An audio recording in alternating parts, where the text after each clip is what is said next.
And we are live. How's everybody doing tonight? My name is Anthony Brian Logan, and you're watching and/or listening to ABL Live.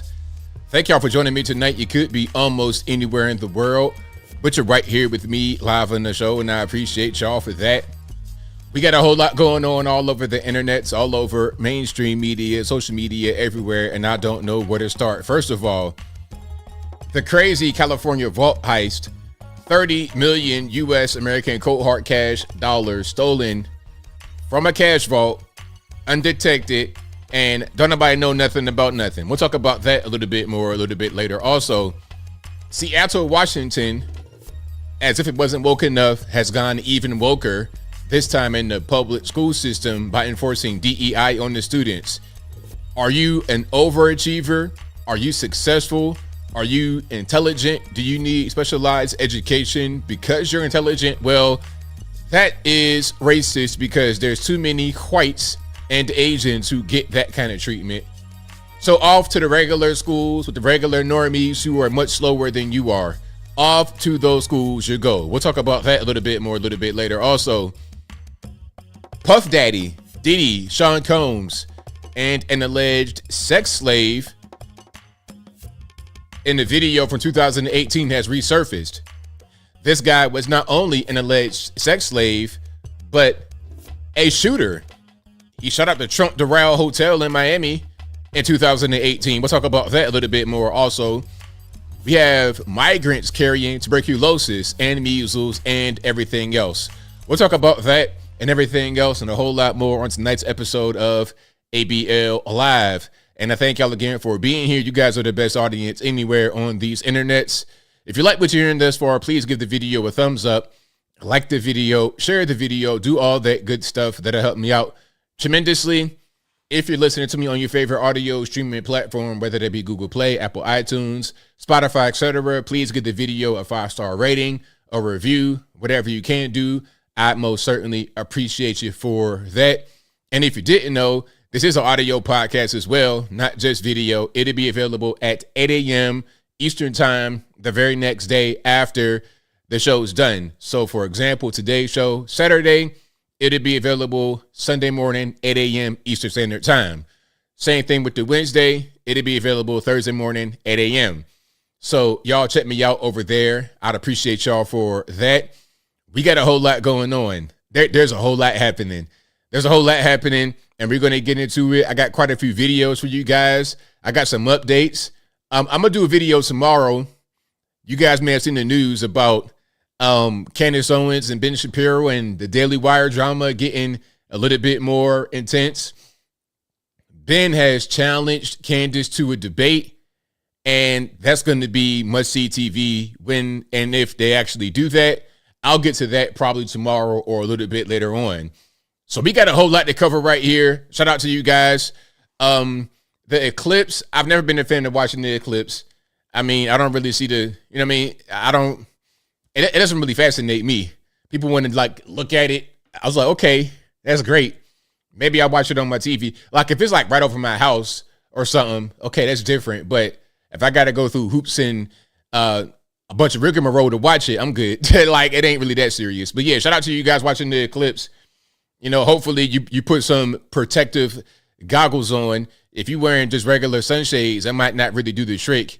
You know, I heard about the eclipse last time they had it, and somebody was staring straight at it, and they were not wearing the proper eye gear, and it burned a hole in their retina. It literally burned a hole in their retina. The sun is very serious. We humans take natural things for granted. We take natural things for granted, like, I don't know, water. You think you could just hop in a body of water and swim and be okay? Not all the time. If you go to a pool or something like that, this is why when we go to the beach, you know, I'm a beach boy. I grew up in Virginia Beach, that area. Born in the mountains, West Virginia, but we moved down to the beach pretty soon. And I would go back and forth between the mountains and the beach environment. But on the beach, nobody really swims in the actual beach water, like in the ocean front. You don't swim there. Most you're gonna do on the ocean front is sit on the sand. Maybe you put your feet in the water, things of this nature, but you're not really gonna go out there and swim. You swim in the pools. in the hotels, in the oceanfront hotels. Okay, because you go out there in that water, it's a little bit different. You think you can swim in the water until that riptide hits, until you get stung by a jellyfish, and then the riptide hit, and now all of a sudden you gasping for air, about to die, and you got to have a lifeguard come rescue you. Okay, my point is, we take things that are natural to this planet for granted. You're going out on a hike and you're thinking everything's all hunky-dory. All of a sudden, roar, a mountain lion's on your back. And what are you going to do? You're eating little things you find. Oh, this is a cute little berry. You touch a piece of that berry and you die immediately. So please respect this environment and don't think you have dominion over everything you don't. This is why the whole climate change nonsense is ridiculous. We think we could just control the weather, right? Like if we stop cows from farting and we reduce a little bit of the CO2 emissions from Volkswagens and Toyotas, that we're going to just change the weather. This is ridiculous. That sun can do something just randomly, just be in the sun, and we're all dead. We are very arrogant as human beings on this planet, but different story. I'm getting triggered and I digress. Please respect this environment. I'm not an environmentalist. I'm just saying there are certain things that we think we can do, we might not be able to do. Gravity is a real thing. You want to leap from a tall building and try to fly like Superman? Well, you might not fly. You might die. Anyway, I digress. If you like what you're hearing so far, please give the video a thumbs up, like the video, share the video, do all that good stuff. That'll help me out tremendously. Before I get too deep into my story, shout out to the sponsors. You guys already know. Shout out to ABLmerch.com. We got the hats, t-shirts, stickers, hoodies, mugs, and more right there on the website, ABLmerch.com. Also, we have patriotpost.us, your best source of news and information anywhere on these interwebs. Their link, as always, will be in the description, or type in patriotpost.us in your browser. Tell them ABL sent you. Also, go to my regular website, anthonyblogan.com. That is ANTHONY, the letter B, LOGAN.com. Go to the front page of the website. I write an article for each video that I produce. And in each article, you got sources from the left, from the right, from the politically agnostic, from local, national, international, whatever you want. I got it right there on the website, anthonyblogan.com. Again, ANTHONY, the letter B, LOGAN.com. Also, go to the contact page, anthonyblogan.com/contact. You can find my email address, my snail mail address, my social media accounts, my Facebook, Instagram, Twitter, never going to call it X. All my links, everything, all my contact will be right there on my contact page, anthonyblogan.com. Also, if you're ever wondering if you're conversing with me or not on these interwebs, a couple of clues that will tell you it's not me. Well, here's a few clues. First of all, my email address is very simple. contact@anthonyblogan.com. Again, contact@anthonyblogan.com. If the email you are speaking with, conversing with, communicating with, exchanging personal information with is not that, then it's not me. The email could be, I weigh 200 million pounds and I live in Latvia and I'm completely drenched in borsch right now at outlook.com. That's a prime, that's a dead giveaway that it's not me. Or I live in Nigeria. I live in the hovel with 195 other guys, and it's a 5x5 little box right there on the side of the road in Lagos at gmail.com. That's not me. My email is very simple, and if you ever forget it, if you can't remember, is it I'm a Nigerian scammer 007 at hotmail.com, or is it contact@anthonyblogan.com? I can't really remember which one it is. Just go to my website. Everything is right there. Same thing for my social media accounts. Everything is right there on my website. So please, please, please use my website as a tool. Use it as a resource, and don't get scammed in 2024. Don't nobody got no time for that, okay?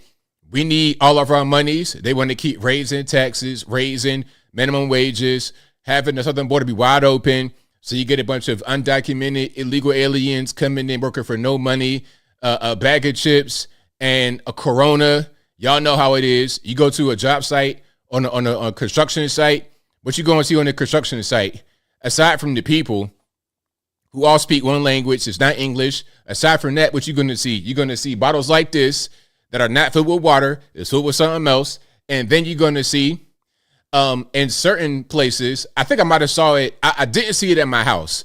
I didn't see it inside my house. I saw it on the side of my house. You're going to see some beer cans or some Corona bottles with the lime in it. That's what you're going to see. Okay. That's what you are going to see. But anyway, shout out to you guys. We got a whole lot going on here. And if you like what you're hearing so far, please give the video a thumbs up. Like the video, share the video, do all that good stuff. That'll help me out tremendously. Oh, yeah. And the New York earthquake, we will get to the New York earthquake. Matter of fact, I'm going to ask you guys a question. Did you guys feel the earthquake? Because this was a really big topic. What was it, a couple of days ago when it happened? So I'm not sure where it emanated from. I think it might have been in Pennsylvania or Manhattan, somewhere. Y'all let me know where the earthquake emanated from. But the earthquake was felt by a lot of people, and it was a topic of conversation. And like, hey, did you feel the earthquake? It was a big shake, all this and that. Did you guys feel the earthquake? Was it a pretty big one? How did it go down for you? Personally, I did not feel an earthquake. I'm a little bit too far south, so I felt nothing. Although a lot of you guys who live in that particular area, in the northern kind of eastern region, you guys felt it. But for me, it was all good over here. No earthquake, no shaking, no rattling, no rolling. So that's pretty much that. Let me see if I can find a clip here. So there was a 4.8 magnitude earthquake that rattled the Northeast on Friday. Seismologists say they expect aftershocks to continue striking the area. And that video happened. That video was released today. All right. So there may be some aftershocks coming out today. Who knows? I'm reading some of the comments here. Exactly, Shecky. Modelo bottles. Yeah, Modelo. Yep. You're going to see Modelo bottles out there.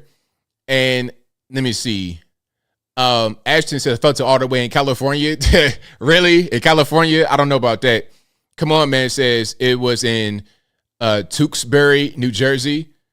Shock Tongue Bouncer says New Jersey.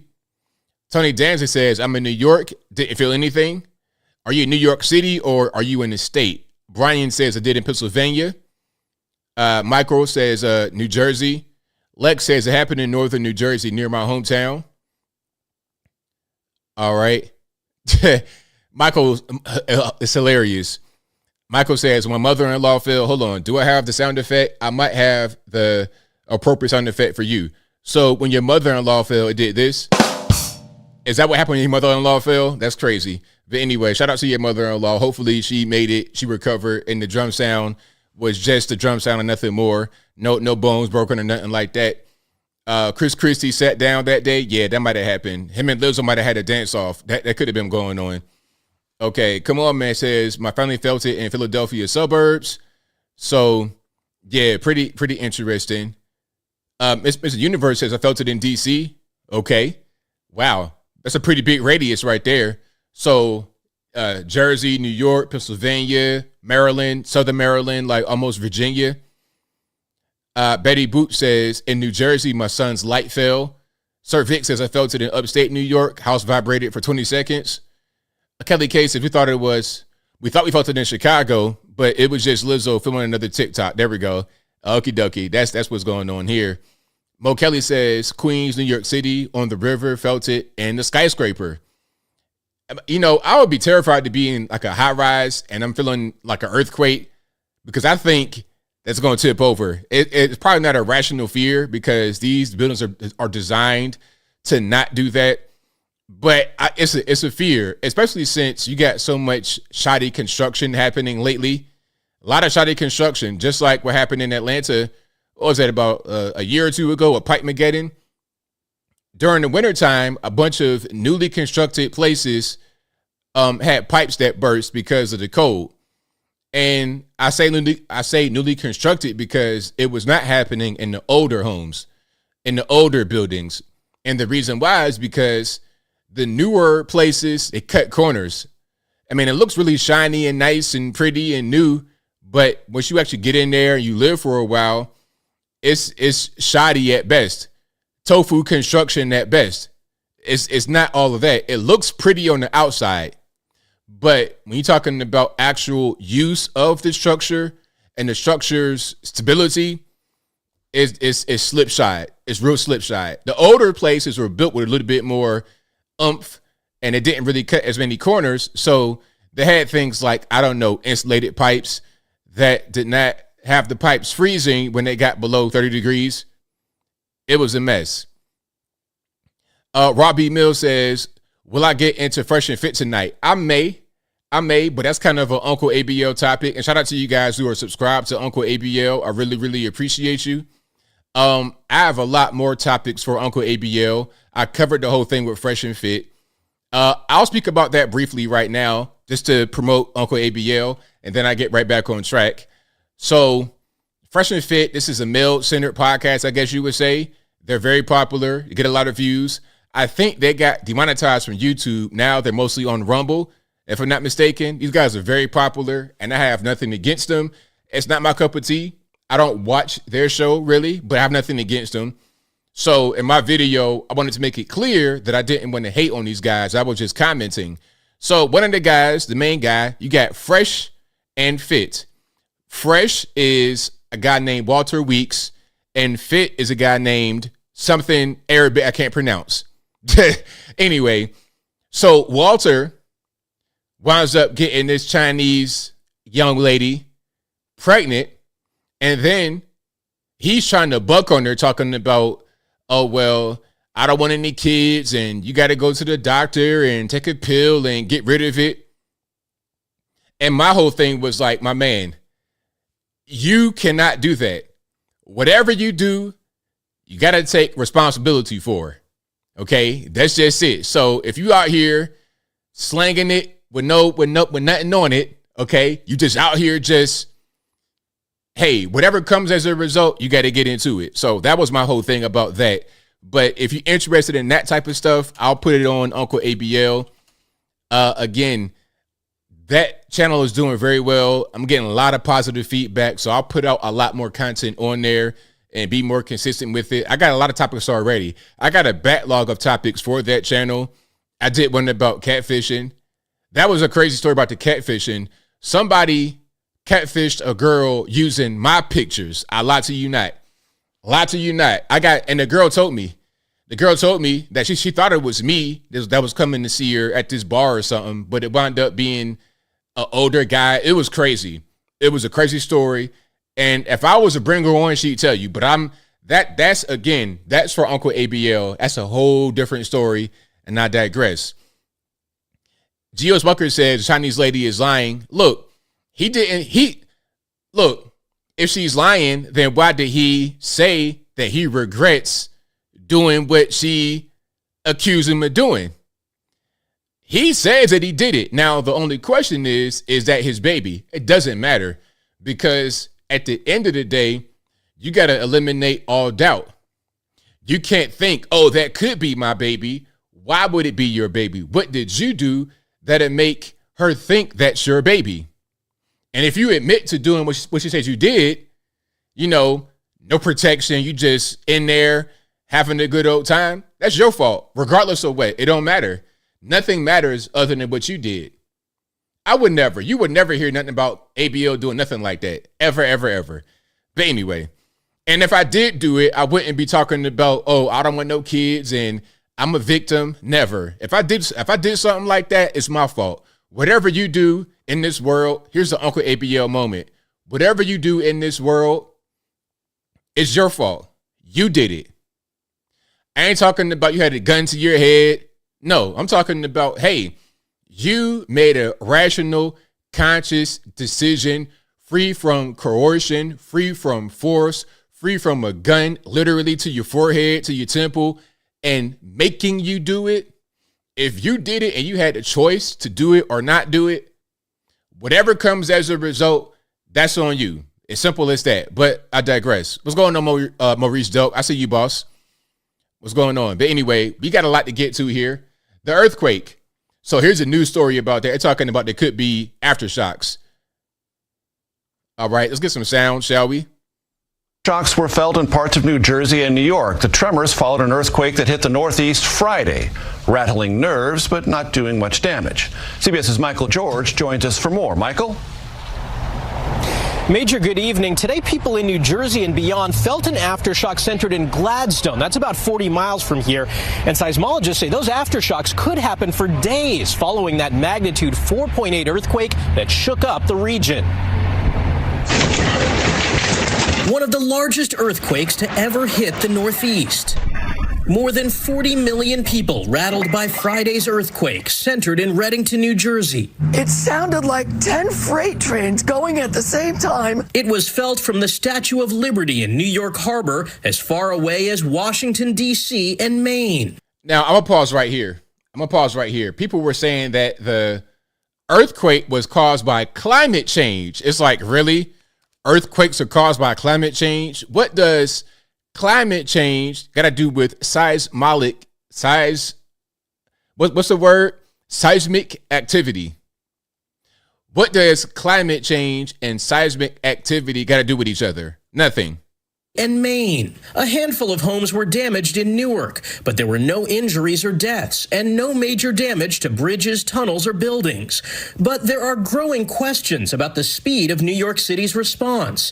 A phone emergency alert was sent about 25 minutes after the quake was over. 20 minutes is very, very fast for a public notification. In California, where quakes are common, alerts can happen as quickly as 10 seconds before an earthquake. One New York business took advantage of the situation just hours after the quake, selling T-shirts reading, "I survived the New York City earthquake." She created it very, very quickly, and we got it printed and just thought it was awesome. Now, experts at Columbia University say this was the strongest earthquake to hit the New York City metro area since 1884. So there we have it. You have earthquakes in the Northeast area, Jersey, Philly, New York, some say Maryland. Susan says, I felt a 3.8 aftershock near Albany, New York. Yeah, so that's that on that. Now, here is an article I was telling you about. They're saying this is a climate change situation. All right, check it out. Here we go. Earthquakes in the warming world. I'm not going to read this entire thing. Let's just read this little piece right here. Just a little subhead. As climate change causes increased seismic activity, ancestral teachings about earthquakes continue to provide life-saving knowledge to modern day indigenous folks. I mean, who wrote this? Like, who is this lady right there? I mean, this subhead here is just full of woke speak. They have their own language. You know, you have certain dialects, certain accents of English and other languages in this country. But that right there is another one. That's woke speak. Things that it doesn't really make any sense bridged together. Folks, all these things, stupid stuff, right? But anyway. So yeah, climate change. Now, maybe this lady right here who we're going to see, maybe this lady is the one who wrote the article.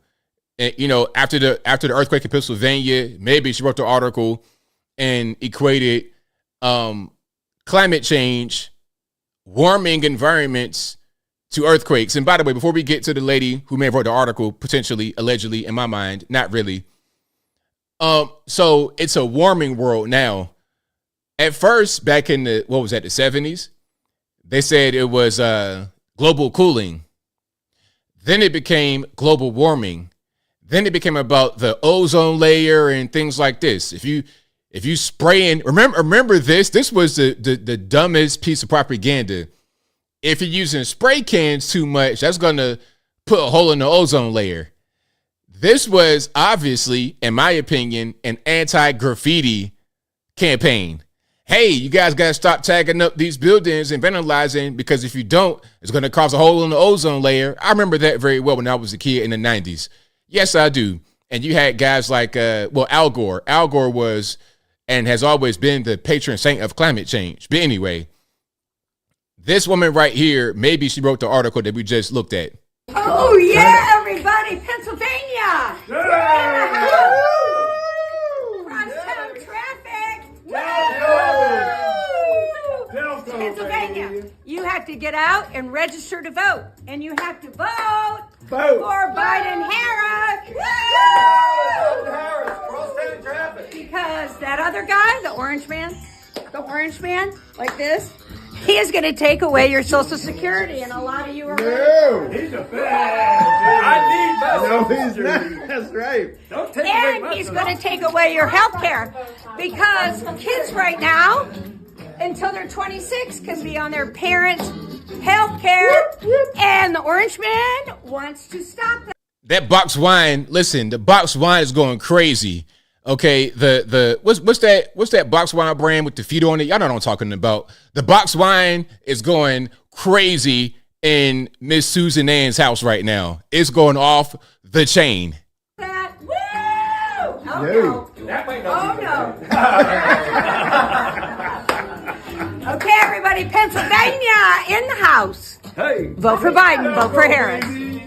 So there we go. So, are you convinced to vote for? To vote for Biden and Harris? Are you convinced?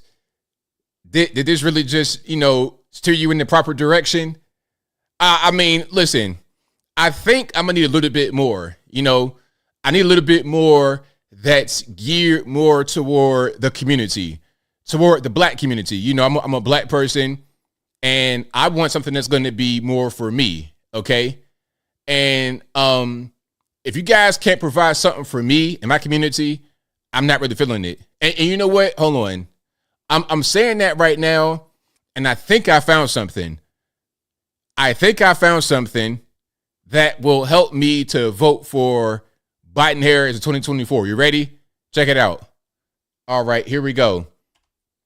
This is a real headline. Biden delays menthol ban amid 2024 concerns over black support. I am not making this up. Google it right now. If you don't believe me, it'll be on the Gazette and I think the Washington Examiner. Biden delays menthol ban amid 2024 concerns over black support. So listen, if you don't smoke Newports, you ain't black. All right. So maybe this right here, maybe I'm going to just start a cigarette habit and go back to the 1980s and early 90s and smoke Newport 100s. Maybe I'm gonna do that. Maybe I'm gonna smoke Newport 100s and my Diamante and my what's a 90s car. I'm gonna smoke Newport 100s in my Toyota Celica and my Ford Bronco, the OJ version. Okay, I'm gonna do that, and then maybe I'll support Biden Harris in 2024. And listen, I am not making this up. Google it right now in case you don't believe me. But hey, listen, Orange Man is bad.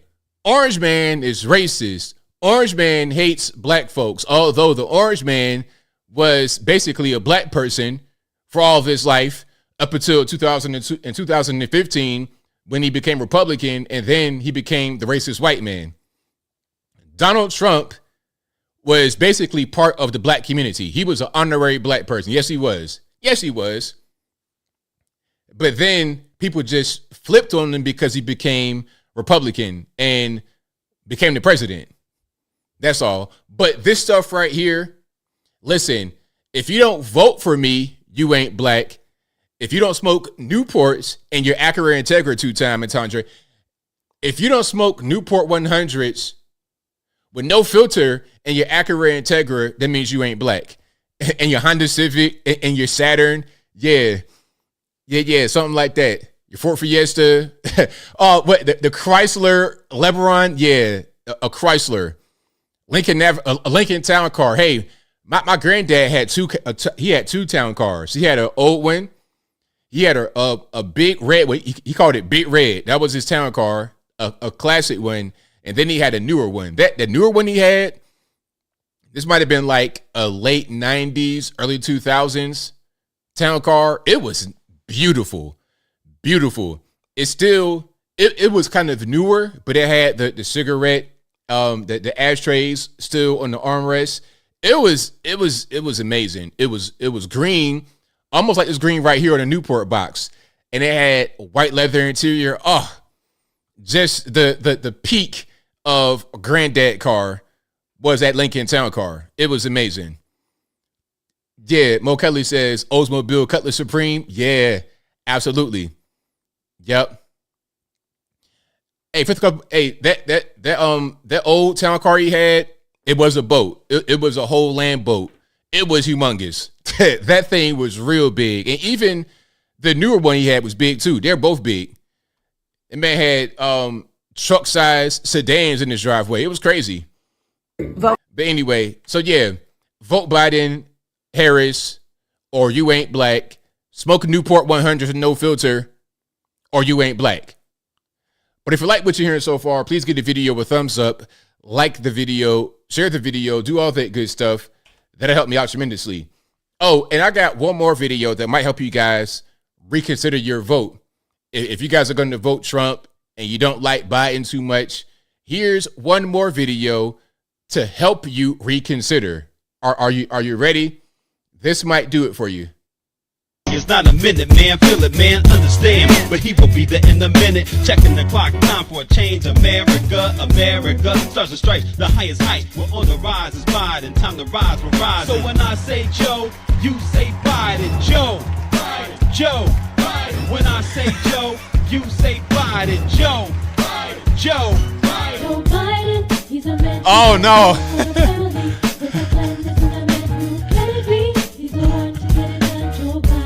Oh my God, no. All right, that's enough. That's enough. I'm sorry. Hey, look, listen.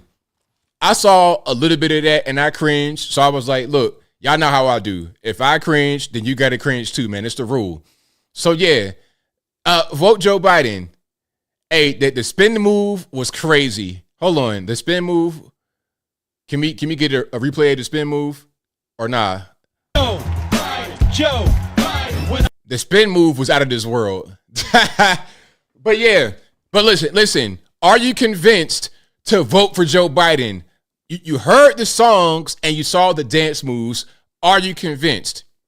Is that enough? Listen, he's not going to ban Newports, black people, so you can smoke Newports in your Cutlass Supreme all day long in 2024 like it's 1993.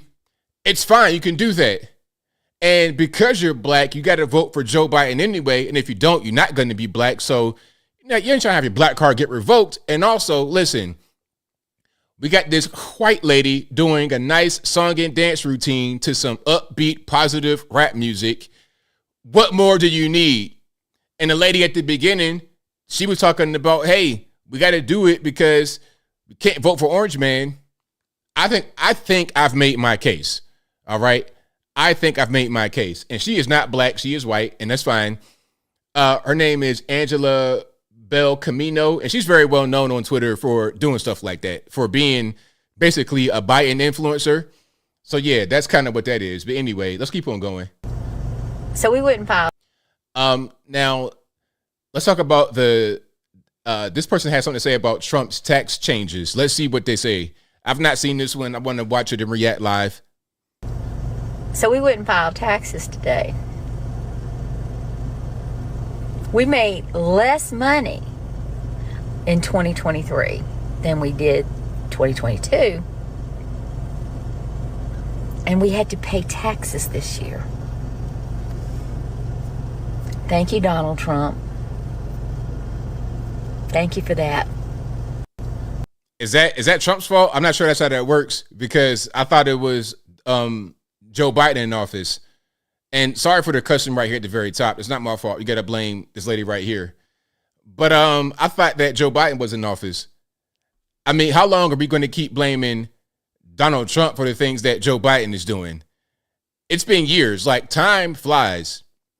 Biden got elected in 2020 and came into office 2021, January. We have another election coming up at the end of this year in less than 1 year's time. In about 6-7 months, we have another election coming up. So when the other election happens and there's Trump again, are we going to keep talking about 2016, 17? Are we going to skip past the 4 years of Joe Biden? Are we going to skip past that? It's kind of weird. It's kind of weird, but whatever. It's fine. Sadie says that pink hair dye is absorbing into the brain. That's about right. I would say so. You know, it might be a little bit of TDS, Trump derangement syndrome. That could be it. Absolutely. All right. Now, shout out to my main man, Malik Snaps. You guys got to subscribe to him on the YouTubes. Malik Snaps. This is a clip of an interview about Lizzo. Hold on. I got to play this right quick. Look at some sound. What do you guys think about Lizzo? Do you think she's like healthy? Fuck yeah. She's vegan. Like, she's active. I'm seeing her on TikTok. She's dancing. She's working out. What do you guys think about Lizzo? Okie dokie. So yeah, she's healthy because she's vegan and she works out. Well, look, I don't know what she's working out. I mean, if she's working out, I can't tell. She's working out them she's working out them pots and pans to fry up chicken wings and fish and hot malls and pig feet and everything else up under the sun. She's working up a sweat in the drive-through window, ordering every single thing. Okay, at a certain point, it's not okay to champion being that size. If you are a certain size and you're trying to work on yourself, that's one thing. But then you say, yeah, I'm healthy at this size. No, you're not. You're not going to see a person that's 100 years old that size. It's just not going to be the reality. Yeah, Lizzo's a mess, man. Lizzo, her whole thing is about being fat and using that as a way to market herself as somebody different, as something different. At the same time, if she is called out for being fat, then all of a sudden it's a reason to get offended. It's a reason to be a victim at that point. It's really weird. So yeah, shout out to them. Now, on a more serious note, we have some protesters in the streets. Now, I don't understand why I don't understand why anybody decides to protest in the street.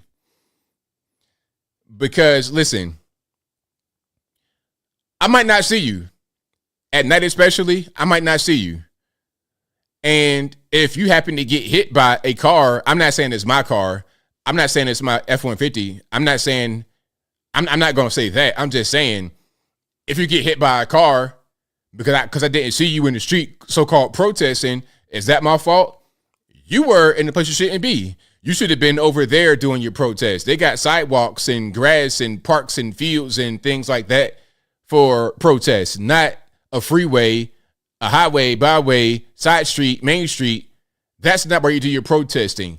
You don't protest in the center of the street. Remember that video from a few years ago where there were some people on the interstate, like on a random stretch of interstate at night in the dark, so-called protesting, and then somebody was driving normally and just plowed straight through them. Couldn't see them. It's at night, and you guys are just out here on this random. It was like 3 of them. Anyway, don't protest on the street. So my man is a Lockheed Martin employee trying to get to work, and he encountered some of these protesters. Now, let's see how this whole thing played out.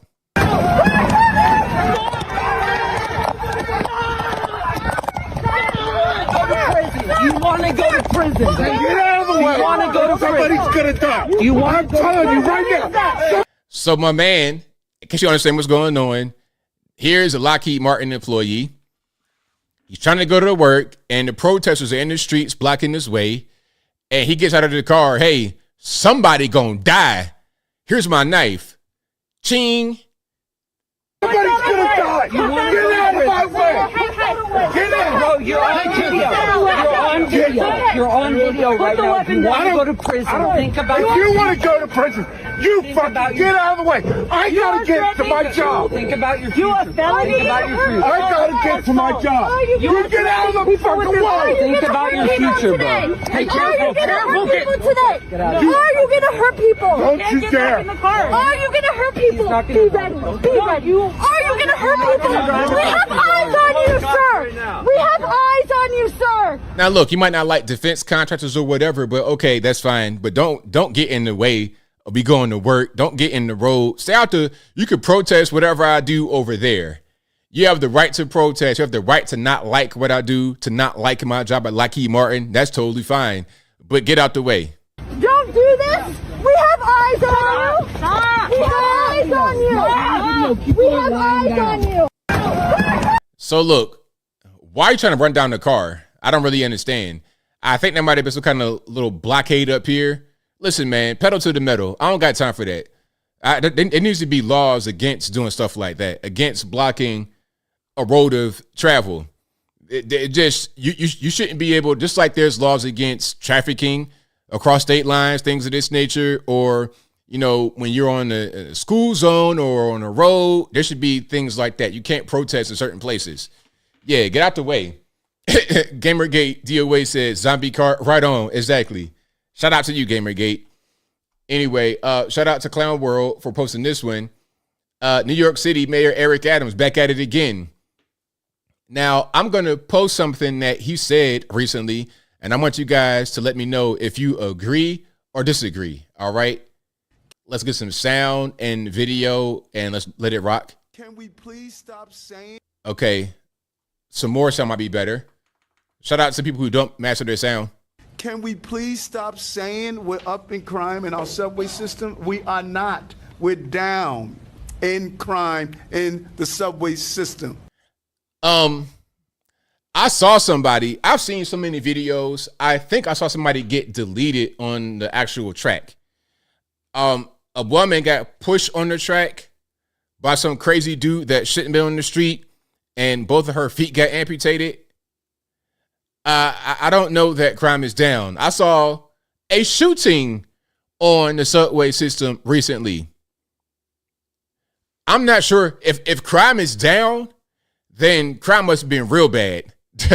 You know, crime must have been real bad. It's like if you got a guy who smokes crack all day, 24/7, and you say, hey, man, you're doing pretty bad out here. You smoke crack all day. He's like, nah, I'm doing better. I was shooting fentanyl too.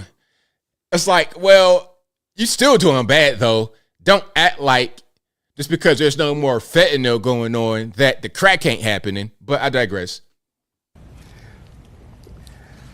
Bringing transit crime down overall for the year 2024, that's what we've done this quarter. And let me repeat this again. Transit crime is down. Our public transit system, especially our subway system, is the lifeblood of our city. I said it over and over again. And New Yorkers are safe on our subway system. I'm down there talking to the passengers, communicating with them. And many of them keep saying over and over again as we move through the subway system, they say to me, Eric, can people stop saying we're unsafe down here? It's the best subway system on the globe, and we're the safest on the globe. Can we please stop? So, okay, you know, people are saying he says that passengers tell him that the subway is safe. So, hey, that's totally fine. I know one thing though. New York, I'm good. I'm good on New York. Aside from the safety issues, and here's something else. If it's so safe, then why did your governor call the National Guard down there? If is that a signal of safety? The National Guard in the subway system, I've never in my life seen anything like that in person. Never. So if it's safe, I can't tell, and she can't tell. And maybe that's why he was not at that press conference for the National Guard going down to the subway system. And after the Guard were deployed to the subway system, they still had crime. The shooting happened after the National Guard got called down there. 700 National Guard, 300 more police, and you still got shootings and whatnot going on. Okay, so make that make sense. You're saying one thing, and you're talking about, oh, it's the media, it's them out there talking about we're not safe, but we are. But your own governor sent National Guard down to the subway system. Make it make sense. But anyway, I digress. If you like what you're hearing so far, please give the video a thumbs up. Like the video, share the video, do all that good stuff. That'll help me out tremendously. All right, sports here. Did you guys watch the Elite Eight? What was that, the college basketball? Listen, I'm going to tell you something right now. I got a confession. I may have said it before, maybe I haven't, but I've not watched any sports in probably about 2 years. Well, I take that back. I don't watch games. What I'll do is I'll watch highlights on Instagram. That's about all I'll do. Okay, if it's a nice layup, something like that, Kyrie Irving, okay, I'll watch a highlight of that particular move. But as far as any kind of games and keeping up with the teams and knowing who's doing what or what, I have no clue. I don't know anything that's going on. Okay, I don't know what's happening. I'm not interested. So, college football, college basketball, NBA, NFL, I don't know. But it was pretty big. And, you know, a reason why college basketball was big, at least the women's game, is because of Angel Reese and Caitlin Clark. I've been following that story. Now, I'm gonna tell you this. This is not even really about sports. It's more about just America and what we got going on right now with this race stuff. Now, Caitlin Clark, of course, she white. Angel Reese, she black. And really what's going on is that there's a rivalry between the two. Between LSU and Iowa, there's a rivalry. I think it was LSU. They beat Iowa last year. Remember, Angel Reese did this motion to Tony Yayo all on their face. That was a really big controversial moment. And then there was some racial stuff going on there. But it shouldn't have been. What it should have been is just a rivalry. Just like back in the day when you had Magic and Larry Bird. The race thing shouldn't have been the issue. You had two amazing players, all-time great players, going back and forth. The rivalry. Magic would talk trash. Larry would talk trash. That's the way it should be in sports. It shouldn't be about what side you're on racially. How about, are you a Celtics fan? Are you a Lakers fan? Are you a Larry Bird fan? Are you a Magic Johnson fan? That should be what it is. And the same thing should be with Angel Reese and Caitlin Clark. They should be the new version of Magic and Bird for the women. They're both going to go pro, WNBA, overseas, or whatever. That should be the new rivalry. But of course, it gets kind of devolved into race and people want to make political stuff out of it. Kamala Harris has spoken on college basketball, not so much on the Angel Reese, Caitlin Clark thing, but more just about sports. And you could tell she didn't watch it too much. Now, what she should do is be like me and say, you know what? I don't know a lot about sports. I've not been watching sports. That's what she should say, but here's what she actually said. Check it out.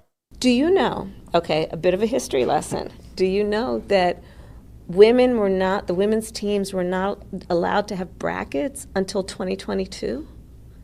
Think about that. And talk about progress, better late than never, but progress. And what that has done, because of course when, I had a bracket, it's not broken completely, but I won't talk about my bracket.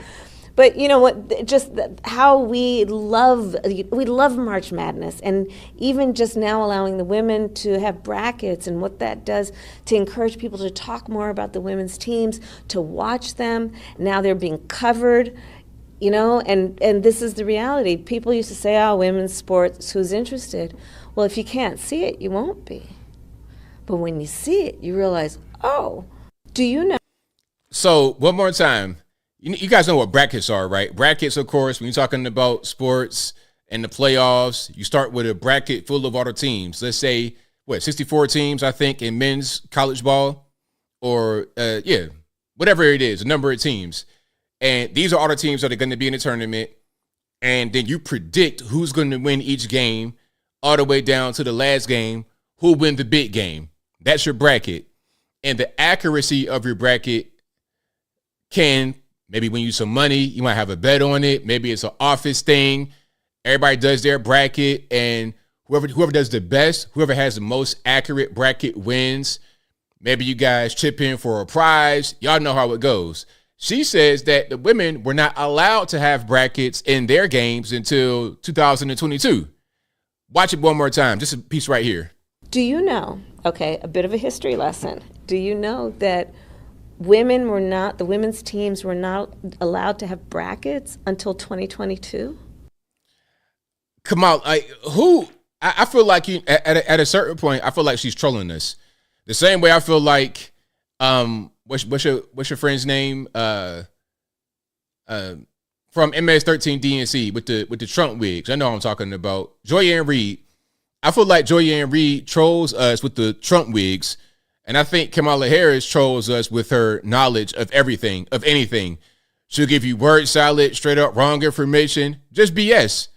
And the question is why. And you know what? Some are going to say, well, the reason she polled at 0% is because of racism during the 2020 presidential election. No, maybe people saw that she's a moron and it ain't nothing going on upstairs.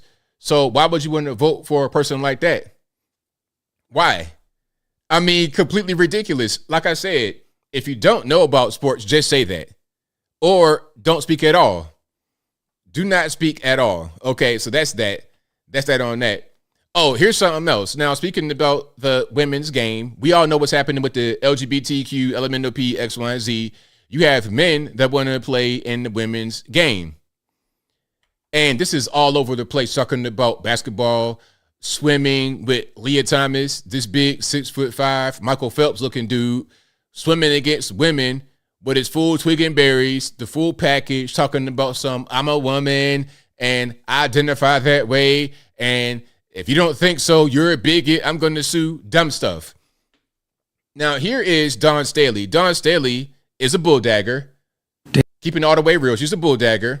So let's let that be known. She's part of the community of the LGBTs. And maybe, just maybe, she doesn't want to be cast away from the LGBTs. Which, again, she's a bulldagger, so she's part of it. She's a woman, but, you know, anyway. So here's the caption. This is from Dan. I don't want to pronounce that name. Zach. How about that? His Twitter handle is Real Dan Zach. So we're going to call him Dan Zach. He says he asked South Carolina head coach Dawn Staley if she supports transgender women, biological males, playing women's college basketball. Quote, if you consider yourself a woman and you want to play sports or vice versa, you should be able to play. Okay, so let's check it out. Dan Zakshesky. Hold on 1 second. Outkick coach, you just talked about, what a massive weekend this is obviously for women's basketball, women's sports in general.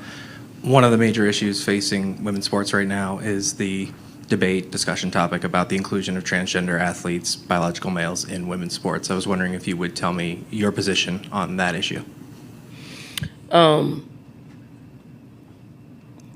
say getting nervous. It's like, man, look, I don't want to say the wrong thing because I'm not trying to get kicked out of the LGBTQ LMNOP. I'm not trying to have the money dry up. I'm not trying to have my career ended. I got to prepare for the answer to this question.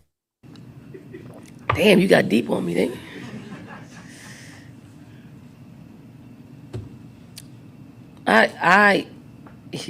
I'm under the.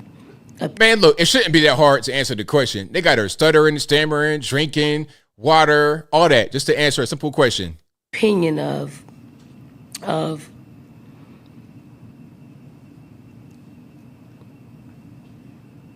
Spit it out. If you're a woman, you should play. If you consider yourself a woman, and you want to play sports, or vice versa, you should be able to play. That's my opinion. That's kind of I hope he has a follow-up question because that could be interpreted different kind of ways. That could be interpreted as they should be able to play with their actual birth gender, who they actually are, or they should play with whoever they want to play with. You want me to go deeper? Do you think transgender women should be able to participate that's your question in you want basketball? Me to ask. I mean, you want to ask, so I'll give you that. Yes. So now the barnstorm of people are going to flood my timeline and be a distraction to me on one of the biggest days of our game. And I'm okay with that. I really am. So, yeah, I don't think she really believed that, but yeah, you guys are saying it. Yeah, that's crazy. That's crazy. But see, she's kind of in a weird situation. If it's me, I'm going to just say no. but I don't know what she got going on. Again, she is part of the community. We got to understand that. So let's keep that as context. So she doesn't want to be seen as a traitor to her own people, meaning the LGBTs. Although obviously this is a biological woman. She's not a man. She is an actual XX woman. She does not have token berries, none of that. She's a bull dagger, kind of masculine, but not a man. So now, as a lesbian, you got to be welcoming to actual men playing against you. Now, the WNBA has been around for a long time, and there's never, not ever, been any kind of inkling of any of the women going to play with the men. Ever. Ever, ever, ever. So why would it be that way the other way around? Even in college ball, even in AAU, middle school. Listen, I saw a middle school game, and it was 8th grade boys dunking. 8th graders. These boys, 13, 14 years old, dunking. How can women at any stage compete against that? How is it possible? It's crazy, but I digress. If you like what you're hearing so far, please give the video a thumbs up. And like the video, share the video, do all that good stuff. That'll help me out tremendously. Now, this is kind of sports related, but not really. These guys are sports people, but they're talking about regular issues, not sports. So remember Charles Barkley said that if you saw a black Trump supporter wearing a Donald Trump mugshot t-shirt, that he would punch them in the face. Remember that? Matter of fact, hold on. Must I replay the video for you guys? Must I replay it? I'm going to show it to you right quick because that is important to understand before we watch any of this. You got to get the full context because, you know, some people are sharing this video and they're getting excited about it. I'm like, okay, all right, but what about what he actually said? These guys are just kind of crazy. Hold on. Let me just pull up the first video. If I see a... All right, here we go. If I see a black person walking around with Trump mugshot, I'm gonna punch him in the face. Charles. I know, Gail. Charles. Gail. You really can't say that because you don't mean that. I mean that sincerely. So that's him. Recently, this is not an old clip I'm bringing up. I did this video. When was this video? This video is March 5th, 2024. Okay, just 1 month ago, he said that on TV. On CNN, he said that with Gayle King. I mean that sincerely. So now you want to say this. Check it out. And you see the streets. You see the streets in New York. 3 weeks ago on TV, they had these migrants. First of all, the border is a joke. The border is a joke. Yeah.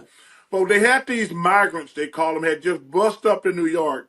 They got them on camera kicking and beating like cops. They beat up these two cops, beating up two cops, beating up two police officers. But they were in the subway station. They were out of jail in 24 hours, and the next day. Actually, it was the same day, Charles. But but 2 days later, they called them robbing Macy's.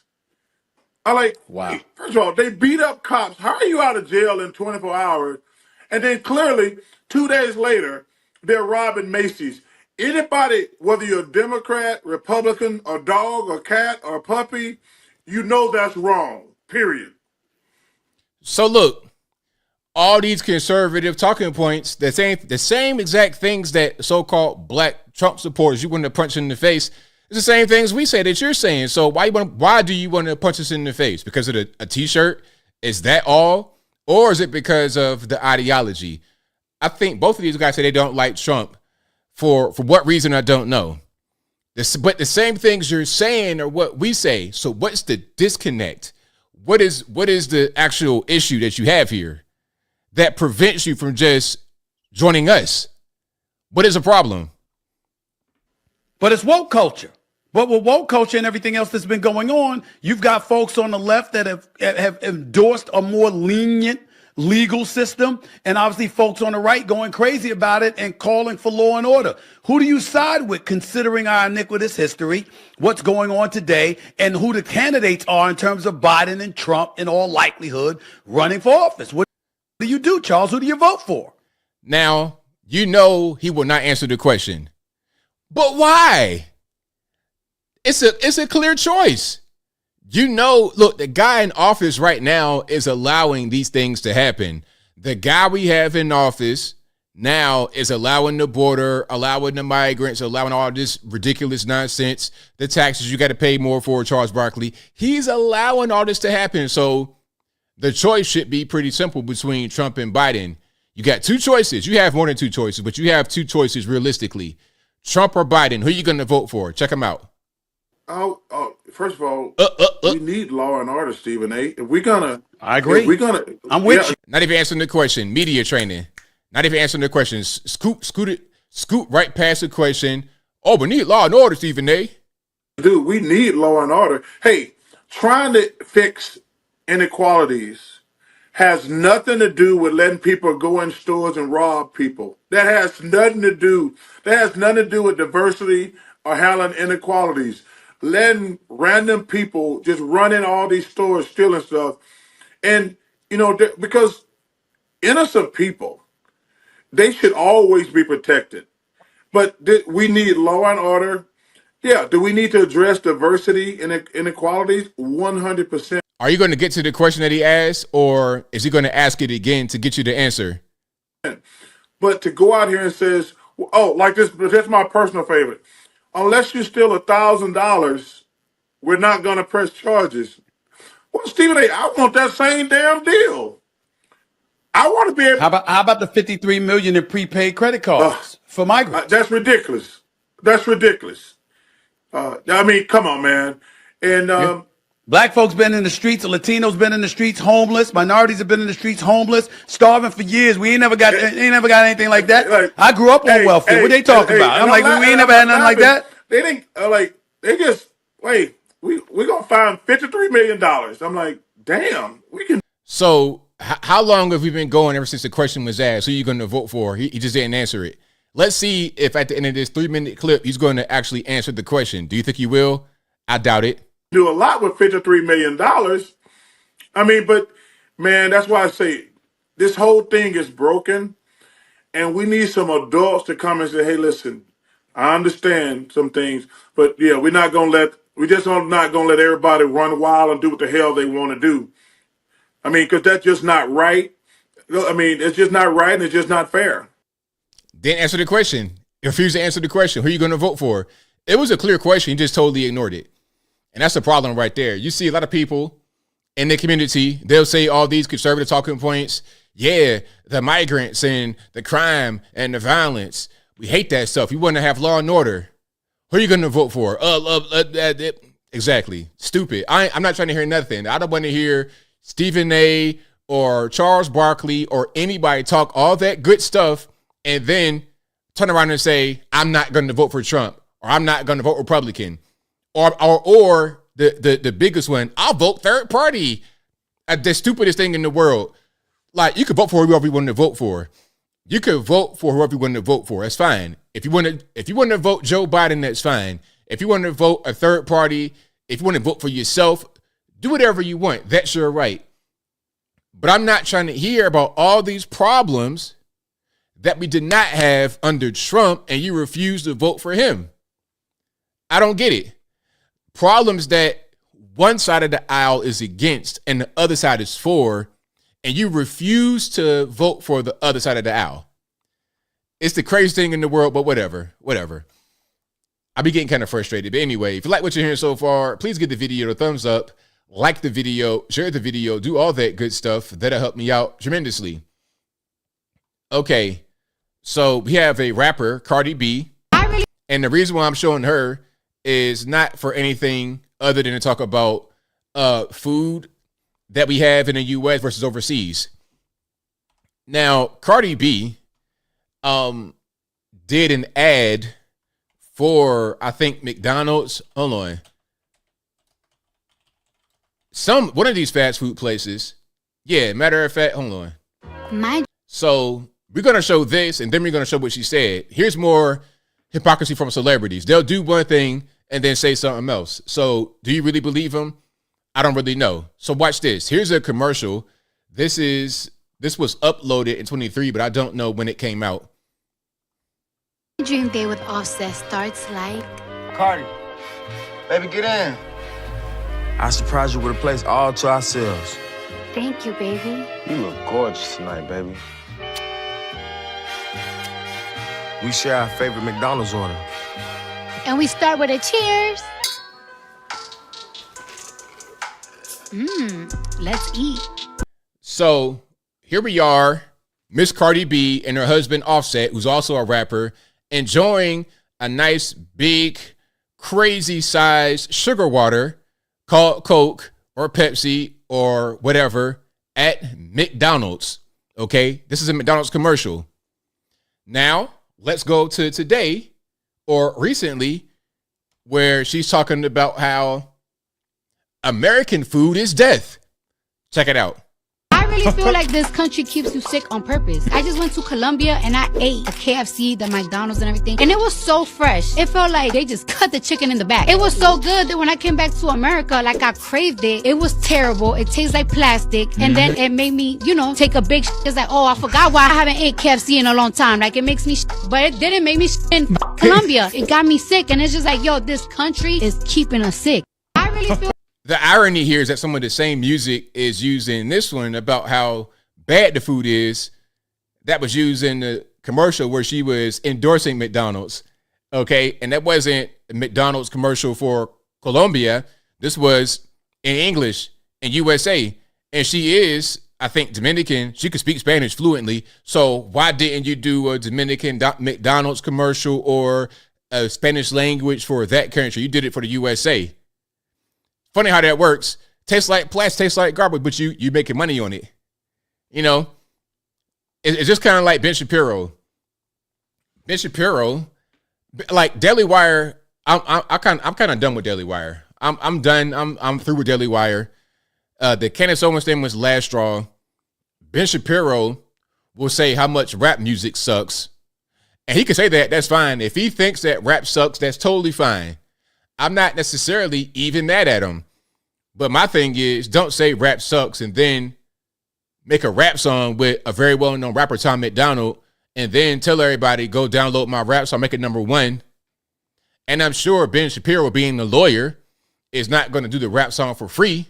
So you are able to get attention, notoriety, and money from rap music, but you say it sucks. If it sucks, then why would you participate in it? If I say Daily Wire sucks, I'm not going to watch Daily Wire. I just don't understand. I'm not out. If I tell you guys Daily Wire sucks, I would not do a video that says, hey, go support Daily Wire. I was on Daily Wire. Go support my video. Like it, rate, share, comment. Why would I give them attention and money if I say it sucks? That is hypocritical.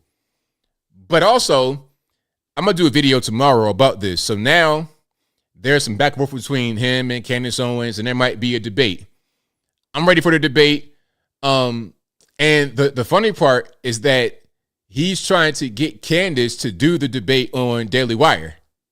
Now, look, I have a question for you guys. Here's a question. Having said what I just said, and you guys being very smart, if you're Candace Owens and you were either fired or you quit Daily Wire, why would you go back on Daily Wire for a debate with Ben Shapiro? Why would you do that? Because you know that's going to generate a ton, millions. That'll generate millions for Daily Wire while you don't get paid at all. Why would you do that if you got fired or you quit? If you got fired, they were paying you and they're not paying you anymore. So why would I go back there to volunteer my time and my presence to make you millions? That's like getting fired from your job and they ask you to come back for a shift and don't pay you. And the shift is the biggest event of the year, Christmas. Okay, you get fired from Target and they say, hey man, come back for Christmas rush and there's no pay. What? Why would I do that? And if I quit, then there was a reason why I quit. I don't want to make you any money anymore. So why would I go back to you for free? It makes no sense. Candace said, let's have a neutral platform like Patrick Bet David. And then Ben said, well, you must like Patrick because he said that the Daily Wire should be called the Jewish Wire. The reason why Candace Owens left Daily Wire is obvious, because Ben thinks she's an anti-Semite. That's the reason. That is the reason. Whether she got fired, whether she quit, that's the reason. So, yeah, Daily Wire, I'm good. Like, that move right there, and then the whole thing where Candace said, I decline, let's do it on the neutral platform. He was really trying to, like, gaslight her, talking about, oh, you're running for the debate. You want to get a moderator? Nah, let's do it on the neutral platform, not your page where you can make millions and keep all the money in your pocket. I mean, a stereotype much? I mean, come on, Ben. What are we doing? You're a smart guy. You know how this whole thing works. Don't do that. It's crazy. So, yeah. How is she a coward, Rob? Candace said, let's do it on a neutral platform. And Ben says, do it on my platform. How is that fair? How does that make any sense? Why would I do that? Why would I debate you and your platform when you fired me or I quit your platform? So you don't want to pay me anymore, but you want to make money off of me? Coming to your platform to debate you? Ain't no way. Yeah, Joe Rogan, Patrick Bet-David, a neutral platform, not his platform or her platform, neutral. That would be fair. And I think Patrick Bet-David said, look, if you come to my platform on Valuetainment, we will donate $250,000 to Laken Riley's family. And you guys know who that is. Laken Riley was the young woman who was killed by an illegal alien in Athens, Georgia, on the campus of UGA. Okay, she was a nursing student, just doing the right thing in life, and she was killed by an illegal alien. He said, we will donate $250,000 to Laken Riley, because they know that debate it'd break records for the viewership. They would make millions. They would make millions. They would at least crack the $250,000 from that debate, rather than Ben talking about put it on Daily Wire, the dumbest thing in the world. The dumbest thing, yeah. I mean, Ben is a problem. I don't even think Jeremy Boring or anybody else is the problem. I think Ben took a heel turn. That's what that is. On ABL Live, well, you guys are very flattering, but I'm not quite as big as these other guys, Joe Rogan or Patrick Bet-David. That's a bigger platform with more, professional type of infrastructure. They should go there. Nah, well, Daydreamer says YouTube is a platform. Well, YouTube is a place where you can build a platform. YouTube is technology to build a platform on. Okay, not all channels on YouTube are equal as far as their reach.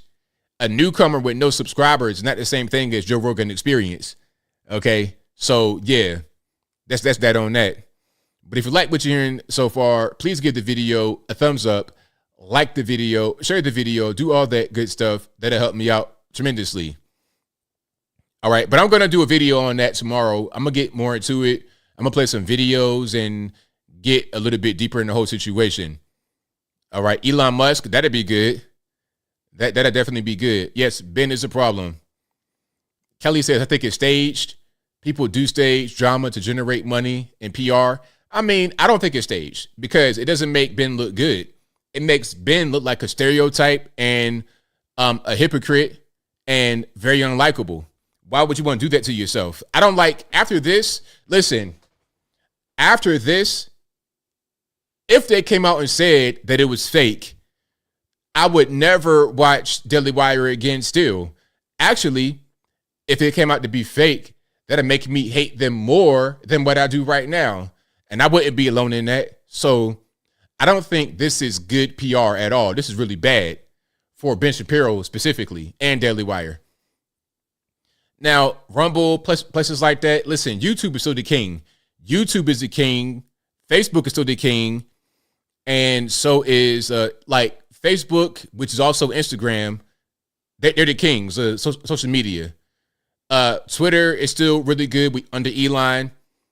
And YouTube, as far as video content, is the king. Rumble, I wish them success. I hope they do well, but they're nowhere near YouTube.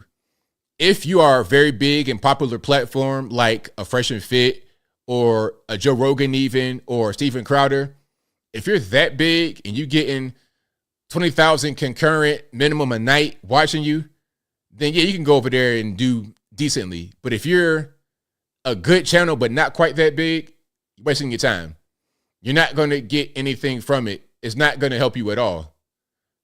Okay, I put my videos on BitChute if you guys don't want to use YouTube and watch my videos.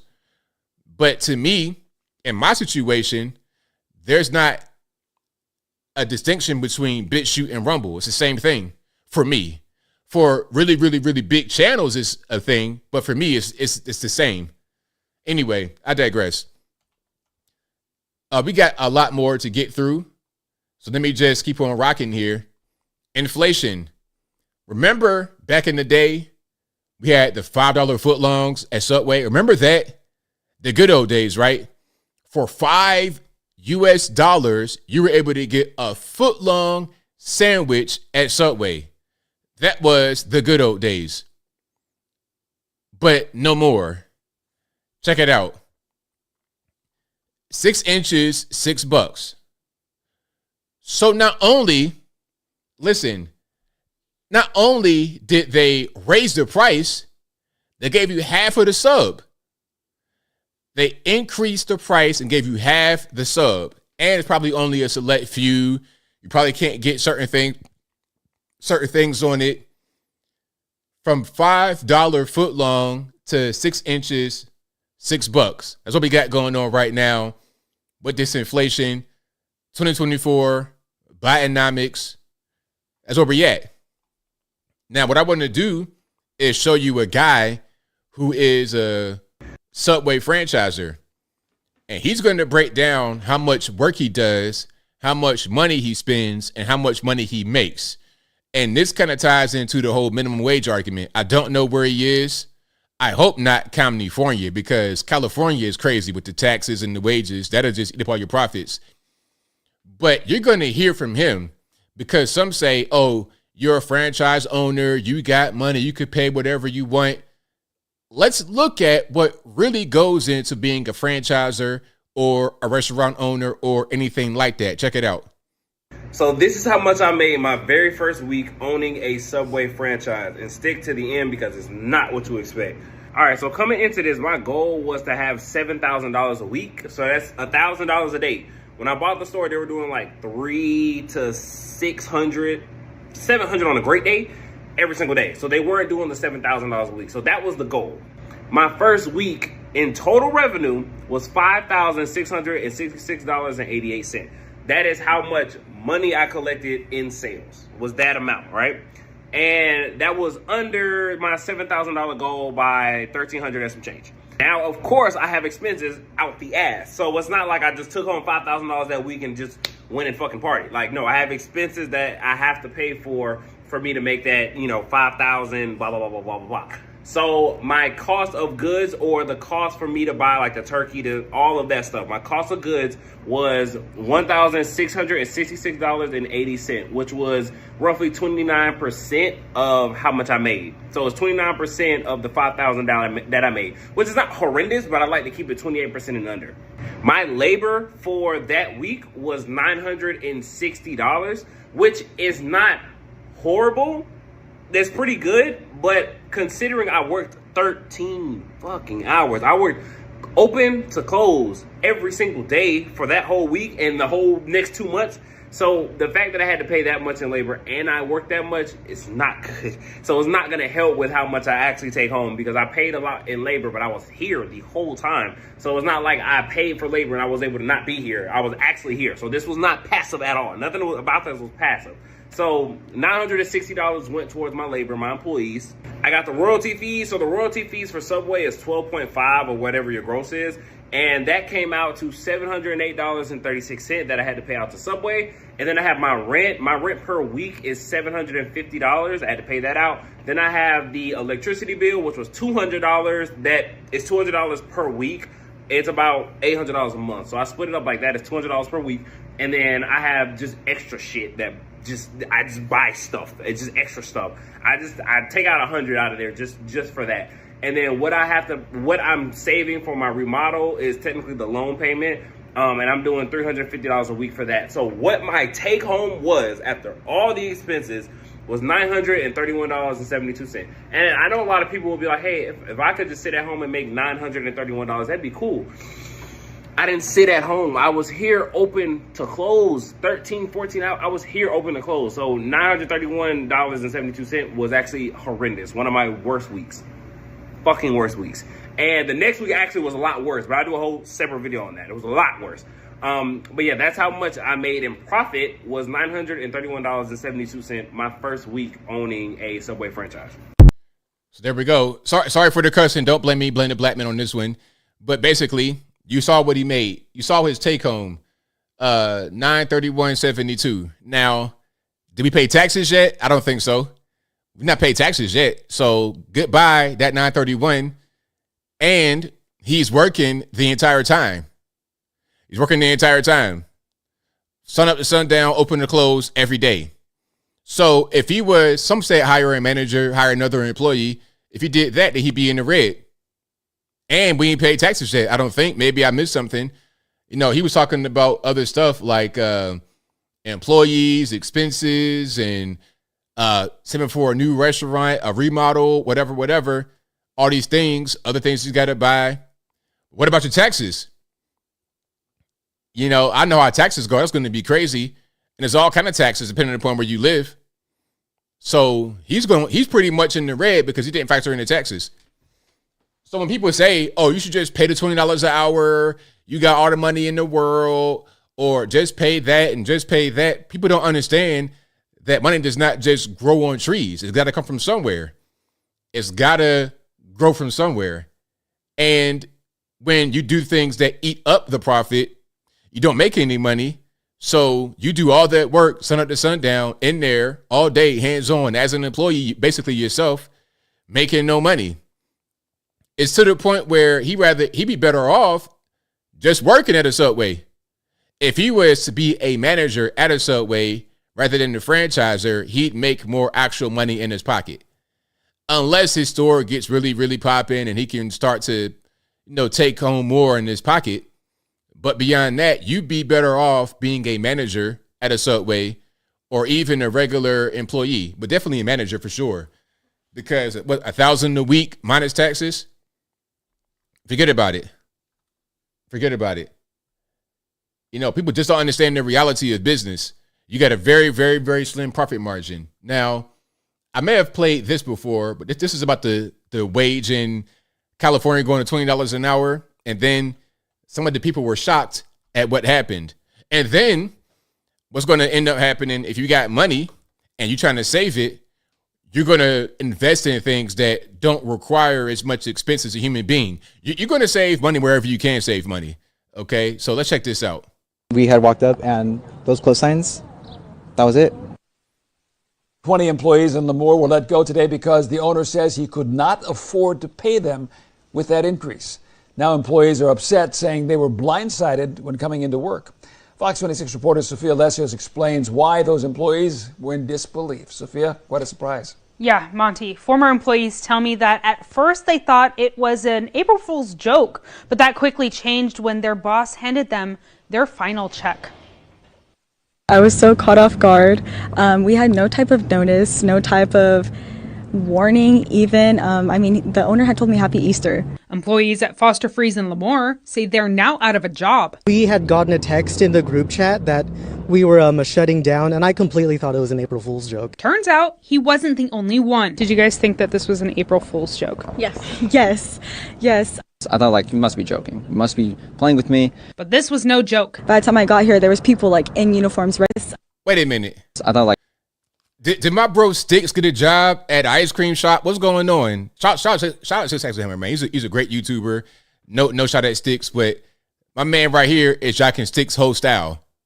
Shout out Sticks right now. One of the best YouTubers on the internet. You must be joking. You must be playing with me. But this was no joke. By the time I got here, there was people in uniforms ready to start their day, not knowing that that would be their last check. Monica Navarro, the former assistant manager, says when she got to the restaurant in the morning, the locks were being changed and employees were handed their final check. I had walked in and he had just immediately was like, you guys are out of a job. I'm sorry. While we were there at the Foster Freeze restaurant, owner Lauren Wright was walking out. I tried to get a statement. I think he's going to take off before we even get a chance to talk to him. Excuse me, Lauren? But he quickly drove off. Moments later, I gave him a call. Your call has been forwarded to an automatic voice message system. He did not answer, but did send a text saying in part, I couldn't. Okay, just couldn't survive the mandated wage increases. I tried to the end to try to figure out a way to make it work. Last thing I ever wanted to do was close down. By Friday night, I knew it was most likely not going to be able to stay open, but I didn't want to ruin their Easter Sunday. Small businesses can't survive a 120 plus minimum wage increase over the last 10 years. We are all more broke than we were 10 years ago. It's clear raising minimum wage isn't helping. I am sad to see my employees off and sad to see Lamore off. Couldn't survive the mandated wage increases. Last thing I ever wanted was to close down. But they've been in business at that location for 35 years. Friday night, I knew I was most likely not going to be able to stay open, but I didn't want to ruin their Easter Sunday. So that's what's happening out there in California. Okay, $20 an hour minimum wage. So what do you think the employees would want? Their wage to get increased and then their whole job shuts down and they have no job, or what they were getting paid before? What makes the most sense to you? Now, here's something else. If you don't lose your job, if your job is not shut down, this could be a thing they do. All right. This is a fast food spot. They say it's in California. It opened recently with robot chefs and AI kiosks. All right. And it says machines don't get paid $20 an hour. Machines are expensive, but are they more expensive than an employee over the course of 3 years, 4 years? Like, zooming out, the projected expenses for a person over 2 years, 3 years versus a machine, if it's spread out over that same period of time. If you're able to take out a bit like a loan or something like that you could pay down over a course of time for a machine, how much would that cost versus an employee? And how much would it save you in the long run? Let's watch this.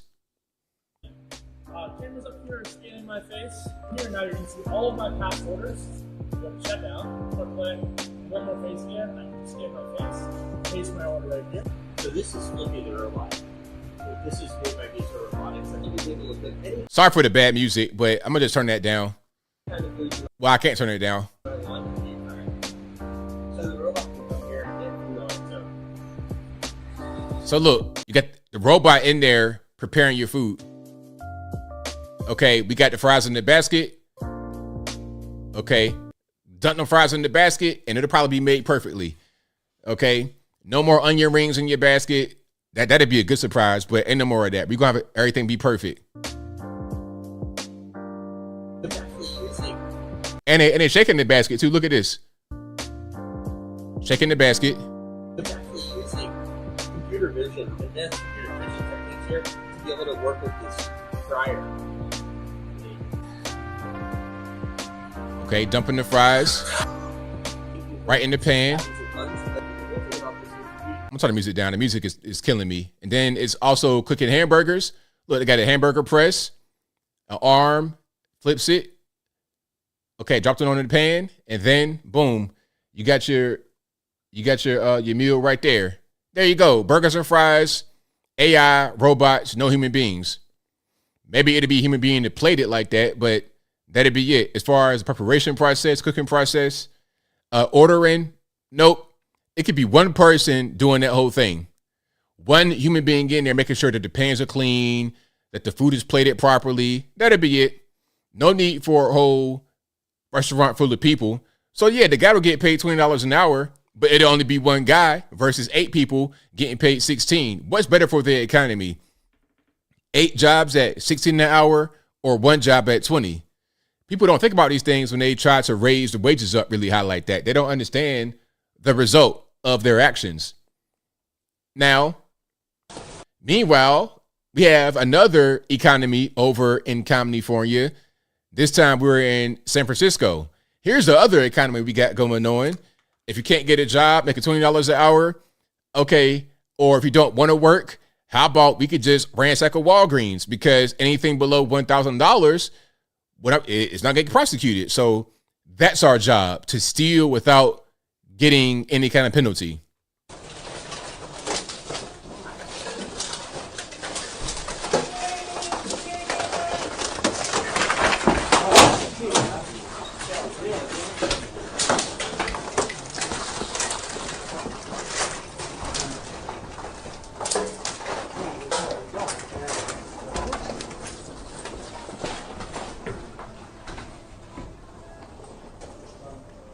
So there we go. That's the other alternative.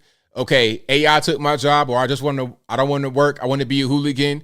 Either way, I'm gonna just steal and take what I want, and it's fine. That's also acceptable. And look at the aftermath. A bunch of cosmetics. Why are these guys stealing cosmetics? Are they trying to be drag queens? Are they trying to just steal for their grandmamas? No. What they're going to do is sell these things on the street. Okay, these are resellers. You know what? It'd be crazy if they sell it on Amazon.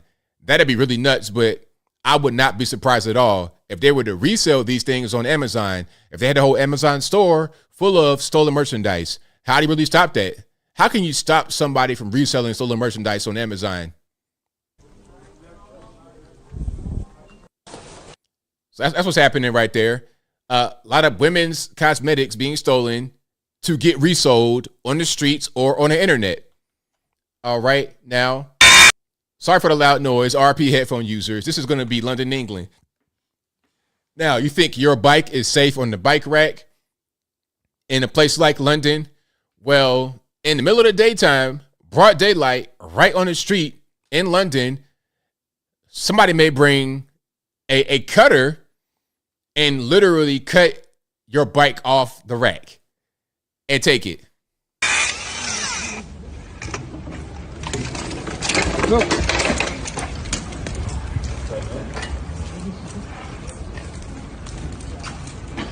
And it was very quick. Look.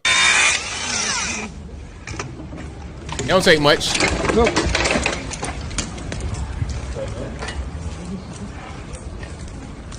Easy. Just like that. Now, you could have been there for a while, but probably not, because it probably wasn't that big of a security chain on there. Bring out your cutter, your grinder, cut it down right quick, and off you go. You're done. All right, simple. Yeah, they got battery powered. I got a grinder, and I got a Ryobi grinder right in my house right now. Straight to Home Depot, $75, easy money. Battery powered. You don't even need a cord. You can charge it up. Yeah, matter of fact, hold on. I'm gonna show you what I got. The oscillating tool. And you could put a grinder on it. And if there's not going to be any kind of penalty, then it's whatever. Hold on, let me see. Yeah. Like this right here. This probably do the job. A multi-tool. You could put a grinder on it. Like $79, easy. Yep. And you could put your whatever you want on it.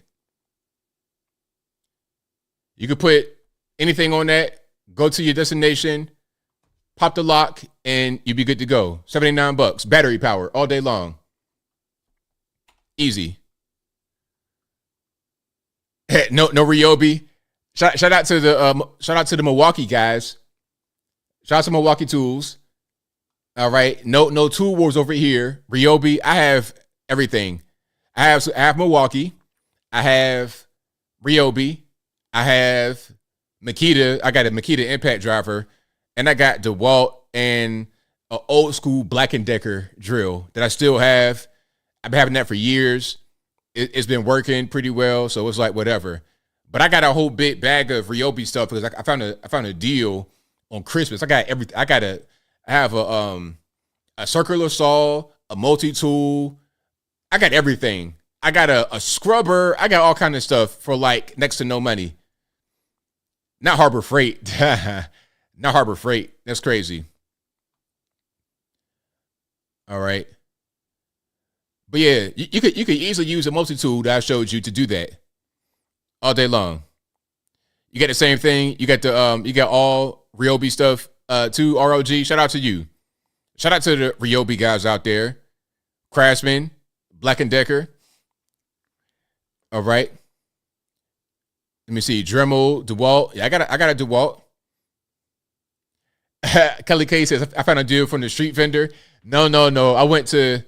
I forget. I think it's Home Depot that has the Ryobi stuff. I went in there, and it was a whole big bag of stuff at Home Depot. Never on the streets. I would never. All right, let's keep on rocking and rolling here. If you like what you're hearing so far, please give the video a thumbs up, like the video, share the video, do all that good stuff. That'll help me out tremendously. Old school Stanley, Rigid. Shout out to Rigid for the lights, especially. Now, check this out. If you have a porch pirate, where I live, that's not really an issue with porch pirates. I live in a pretty good community. Shout out to all my neighbors. I have cameras and everything, but I really don't need it. We don't have any kind of issues out here. But if you do have issues, this may kind of be a feel-good video of how to deal with porch pirates. All right, let's check it out. Now, Harbor Freight does have some good stuff. Harbor Freight is not just trash. They do have some good stuff at Harbor Freight, but you gotta be careful. With anything else, you gotta be careful. Yeah, I do like home improvement. I'm a big home improvement guy. I like building stuff, painting, any kind of things like that. I'm thinking about painting one of my TV stands I have, doing stuff like that. I saw one girl on Instagram. She had purchased, or she didn't even buy it, on the marketplace on Facebook. Somebody was giving away a dresser set. It was pretty beat up, in bad shape. She rehabbed it and sold it for like $700, and it looked beautiful afterward. It was beautiful. She put new hardware on it, sanded it, painted it. It was beautiful. So I could do stuff like that all day long. I have a Ryobi paint sprayer. I got a Ryobi pressure washer from undercarriage. I got all kind of stuff. But anyway, let's watch this here. New York man uses decoy package to catch porch pirate. Check it out.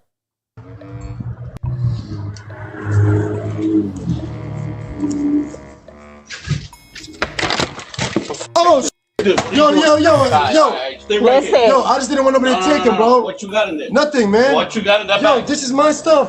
You can have everything, bro. I'm not, yo, I live right there, bro. Get on your knees. Get on your knees Yo, right now. I live in the Get corner. on your knees. Yo, I live in the corner. I don't give a So yeah, word to the wise, don't be a porch pirate, because you might be in a situation. A man got a baseball bat, busting out the house, and you might get your head stomped into wine. And then after you get stomped into wine, you go into the penitentiary to make big rocks to little rocks. Well, probably not. For being a porch pirate in New York City, you're not going to have anything happen to you. So this is why guys do stuff like this. Now, hopefully my man didn't get stomped out. But yeah, don't be a porch pirate, because some guys may go ahead and just start swinging or start blasting, and now we got a problem over our Amazon box. Don't do it to yourself. Just be safe out here. Don't steal. That's the word of the day. Don't steal. Keep your hands to yourself. Don't be a sticky finger type individual. All right. Is it assault? Well, what is it when you come to my house and steal my property, or you try to steal my property? What is that called? You trespassing on my property first. Second, you stealing my property. What is that called? Okay. And we didn't see him actually get stomped out or beat in the head with the baseball bat or anything like that. It was more of a scare tactic, you know? That's pretty much how that goes. All right. But if you like what you're hearing so far, please give the video a thumbs up. You know the rest. Like the video, share the video, do all that good stuff. That'll help me out tremendously. But yeah, I got all kind of tools though. I got a closet, not a closet. I have a garage. I have a garage full of tools. I got everything. Any kind of tool you could think of. What I don't have yet is a like a miter saw, like on the desk, like a table saw. I don't have a table saw, but I want to get one. I saw, I go to Home Depot. I'll go to Home Depot for something simple. Like, okay, I'm putting something together and I'm missing a particular screw, and I need a certain size screw. So I go pick up a screw, just one screw, something very simple. And then as I'm leaving, I'm seeing all the goodies. It's like being in the toy store as an adult. I'm seeing table saws, and I'm seeing the two boxes that roll with the platform on it. I like, man, look, I got to get up out of here. I done already bought a pressure washer, undercarriage attachment, I done bought, I got a miter saw, the multi-tool. I got a light for no reason. Lawn care, I got plenty of lawn care. I got the edger, the blower, the mower. At one point I had 2 edgers. Gave one away. I had 2 edgers and 2 mowers. Now I had 2 edgers and I had 2 blowers. Gave one away to my neighbor just because I ain't want to have all that stuff. I ain't want to start being a hoarder and start cluttering. But yeah, I got a lot of tools and a lot of stuff like that. That's what I really enjoy. All right. Now let's keep on rocking and rolling here. Let's see. Where do I want to go? Where do I want to go? Do I want to go to, I think I wanted to go to, let's just skip ahead a little bit. Skip ahead a little bit and talk about this whole thing with the squatters in New York City. So some squatters have come out and they are talking about things they're dealing with. Porch pirates in New York is one thing, but squatters in your house is something else. So here we have homeowners in New York City talking about the squatting. It's a problem all over the place. It happens a lot everywhere. I've covered plenty of stories in Atlanta, Georgia with the squatters.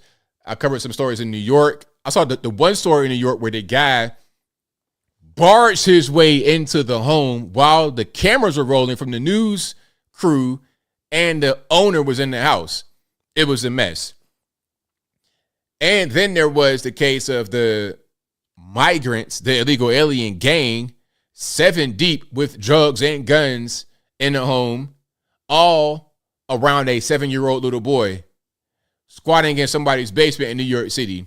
And it had been an ongoing thing. They didn't just break in overnight and stay there a night. It's been an ongoing thing of the landlord trying to get him out, dealing with the court back and forth. This is a problem that needs to be solved. In Florida, they passed the anti-squatter bill.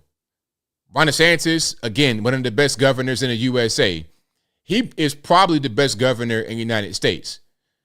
He's always doing things that help Florida out. And I think at a certain point, Florida has become a place that's kind of to a certain extent unaffordable because it's such a demand to live there.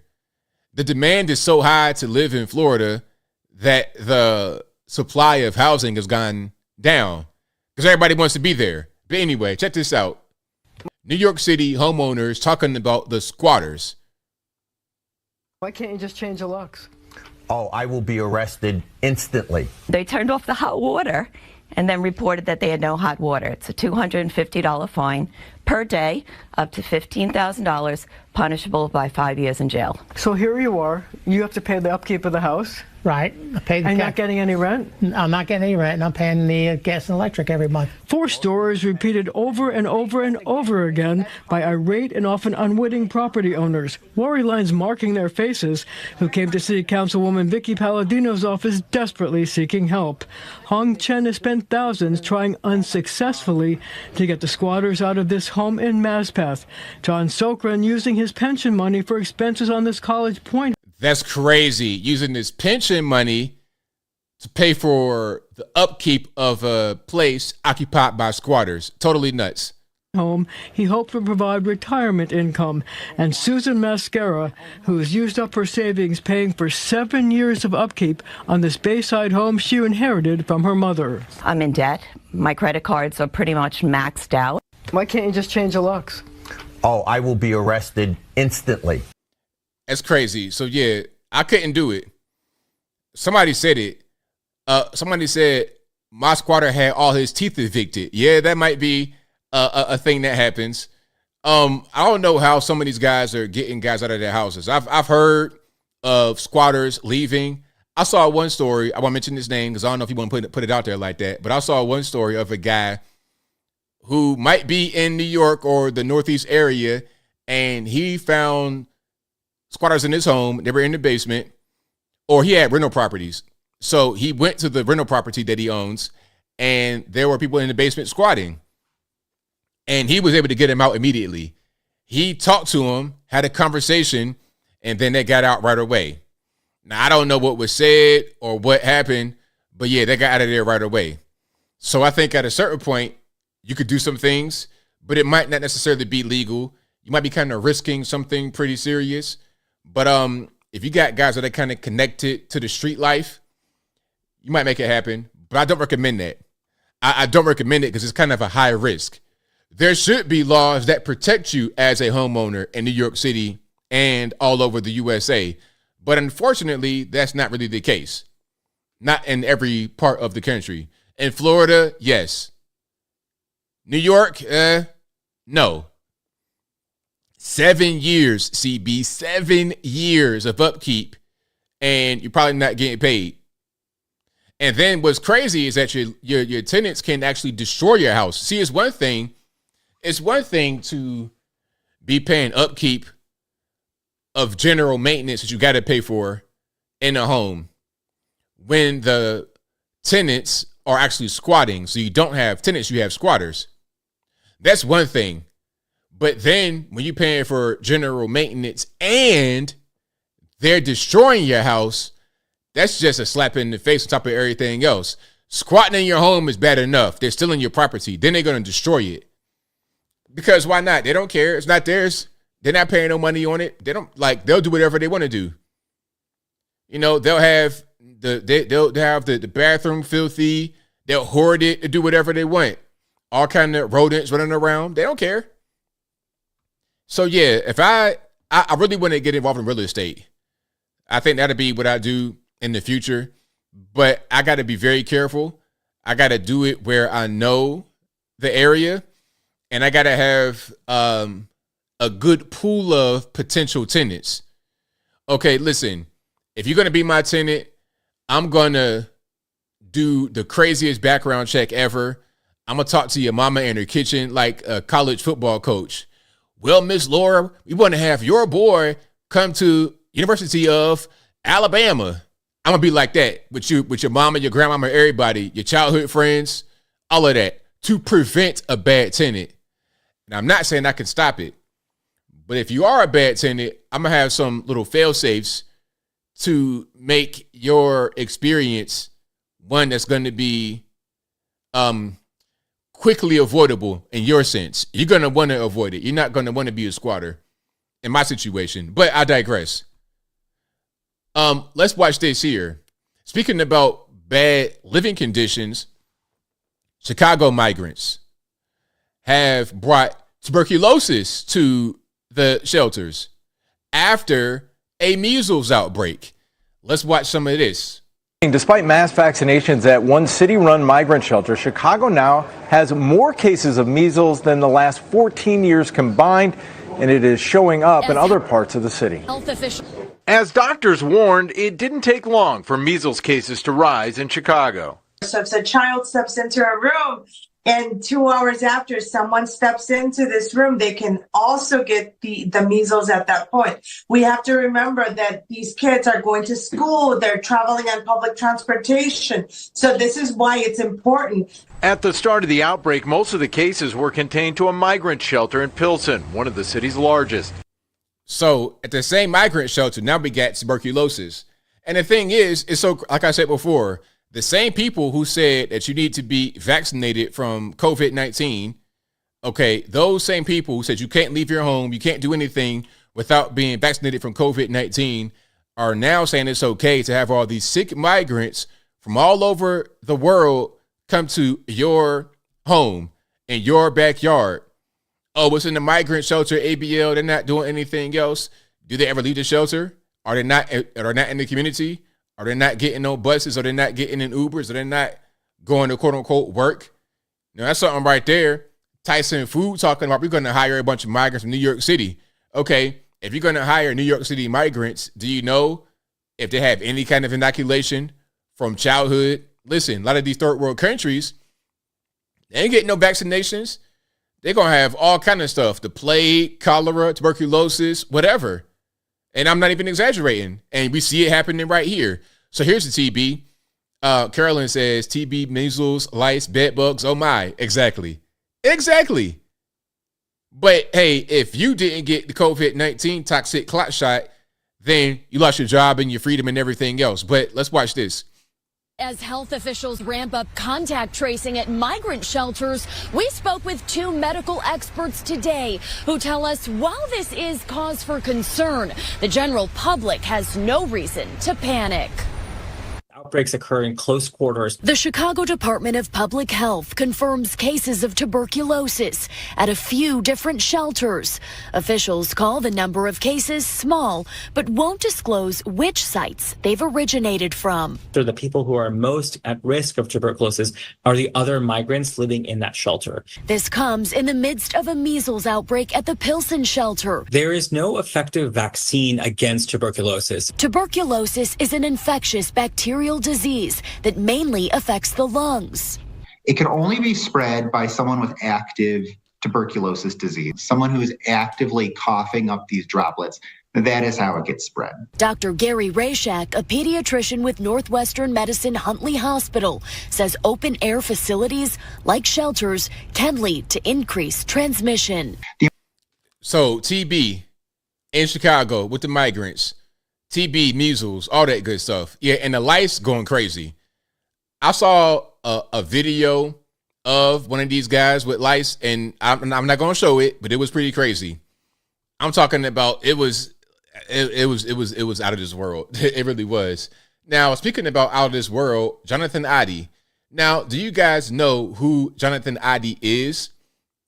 Jonathan Adi is a guy who shot up Trump Doral Hotel in 2018 in Miami, Florida. Now, I don't think anybody got shot, but he was inside shooting. All right. Let me see if anybody got shot up. Hold on. Let me see if anybody got shot up. Okay. It says, yeah, he fired shots at the hotel and he was inside, but I don't think anybody actually got hit. All right. So that's what that is. Now, here's the guy right here. Here's the guy right here. We're going to show this video, then we're going to show the Puff connection. Welcome back. He is accused of shouting negative remarks about President Trump at the resort bearing his name. But who exactly is Jonathan Odi? Investigators have been digging into the 42-year-old from South Africa's past all day to figure out what led him to open fire inside the resort lobby. NBC6's Marissa Bagg has been looking at his past, and she joins us live with his story. Marissa? Jackie and Jawan, we know that the suspect lived here at this apartment building off of Northwest 53rd Street in Doral for about the last 3.5 years. And when federal agents first got here early this morning, they evacuated the east end of this building as a safety precaution. Then investigators took their time here today, spending about 14 hours going through the suspect's things. Calm, cool, and polite. That's how neighbors describe the man now under the microscope of the FBI and the ATF. It's weird. It's crazy. He was a calm person. He was really friendly. 42-year-old Jonathan Odi called this Doral apartment building home until this morning when he opened fire inside the Trump National Doral lobby. Now, I've been to that hotel, too. I've been to the Trump Doral. It's a really nice spot. And I was there right around that time. I might have been there 2018, 2019. But I was not there when the shooting happened. As police collect his belongings for evidence, including his Jeep, we dug into his past and found he's invested in several properties in recent years. Following a divorce in 2014, Odi claimed his net worth was negative $1,800. According to court records, he was making $2,000 a month as a self-employed personal trainer. But in the months after his divorce, he purchased 5 properties across Miami-Dade County, totaling $765,000. Each one was sold within 2 years for $943,000. Property records reveal Odi and his now inactive real estate firm, Odi Investments LLC, do not currently own any property in the county. Now, ask yourself why a guy who had no money, who was a personal trainer, all of a sudden was able to buy all this property and have all this money. Why all of a sudden did that happen? Now, let's go back. Let's go back. Now, the reason why I'm talking about this guy, Jonathan Adi, is because there's a connection, allegedly, to Puff Daddy, a.k.a. Sean Combs, a.k.a. Diddy. Now, we know about Diddy. Diddy has been raided by the federal LAs in Miami, where Mr. Adi lives, or lived where he got locked up. I'm not sure if Adi is alive or dead or if he's still incarcerated or whatever. But his home in Miami got raided, and also in Los Angeles, maybe even New York, but definitely Miami and Los Angeles at the same time by Homeland Security investigations. Now, the allegations against Puff before the raid or whatever is that he was involved in sex trafficking, and his former girlfriend, Cassie, who we dated from 2005 until 2022, something like that. Maybe 2018, 2022, sometime. His ex-girlfriend alleges that he would force alcohol on her and drugs on her. And one thing that he would do, and I'm going to be a little graphic, one thing that he would do is have her engage with male escorts while he be in the corner watching, just doing whatever to himself. He would call them freak-offs. This was in the paperwork, in the documents from Cassie's lawsuit.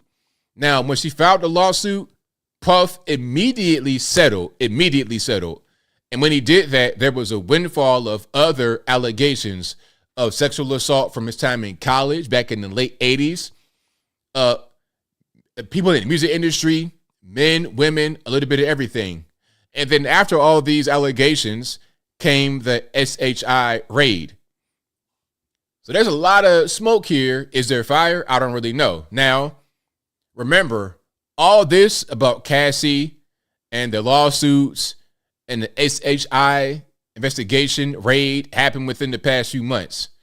Here's a video from 2018 of a guy echoing what Puff Daddy was accused of doing in a lawsuit that came out last year. Again, this video is from 2018, and he was saying the exact same thing that was in the 2023 lawsuit against Puff from his longtime 15-plus year girlfriend, Cassie, okay? So let's check it out. All right, RP to the headphone users. All right, let's watch this.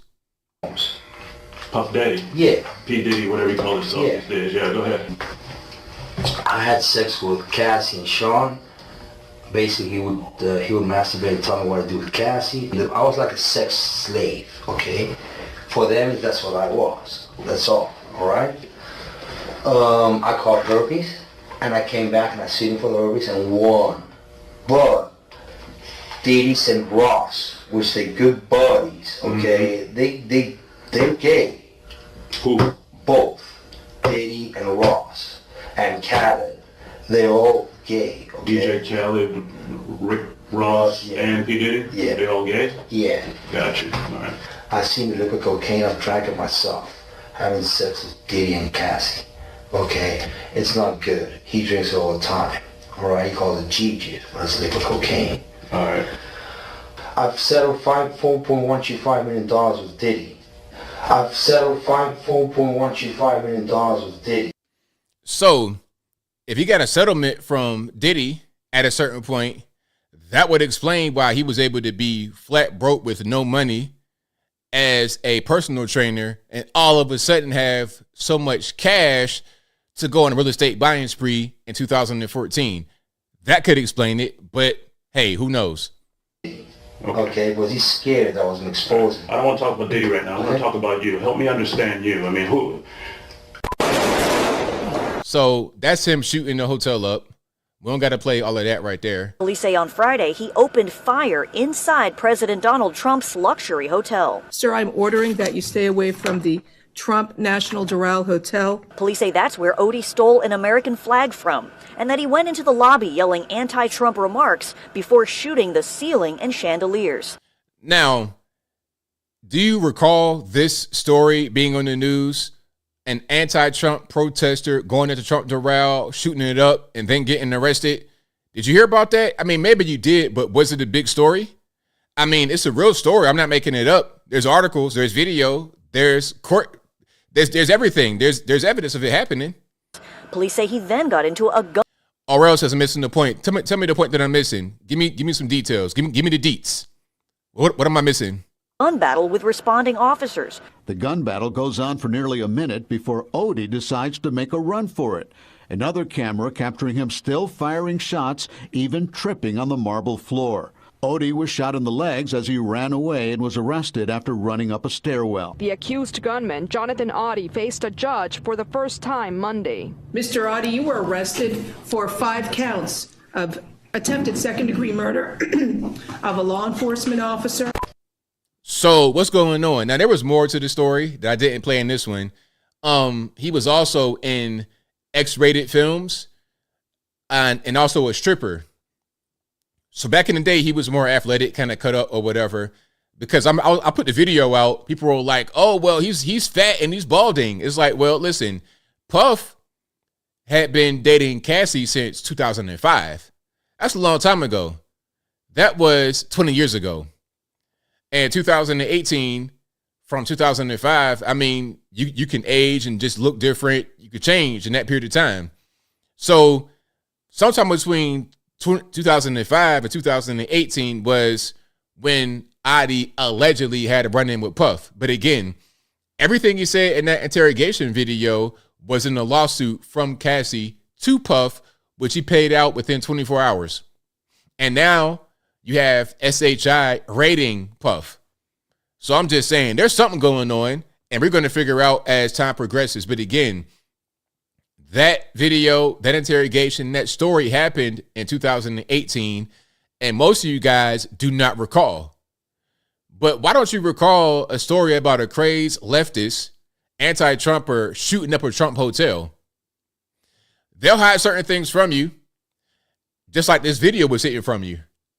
And you might have more videos like this resurface as these allegations come to light. But anyway, that's kind of what's going on. Yeah.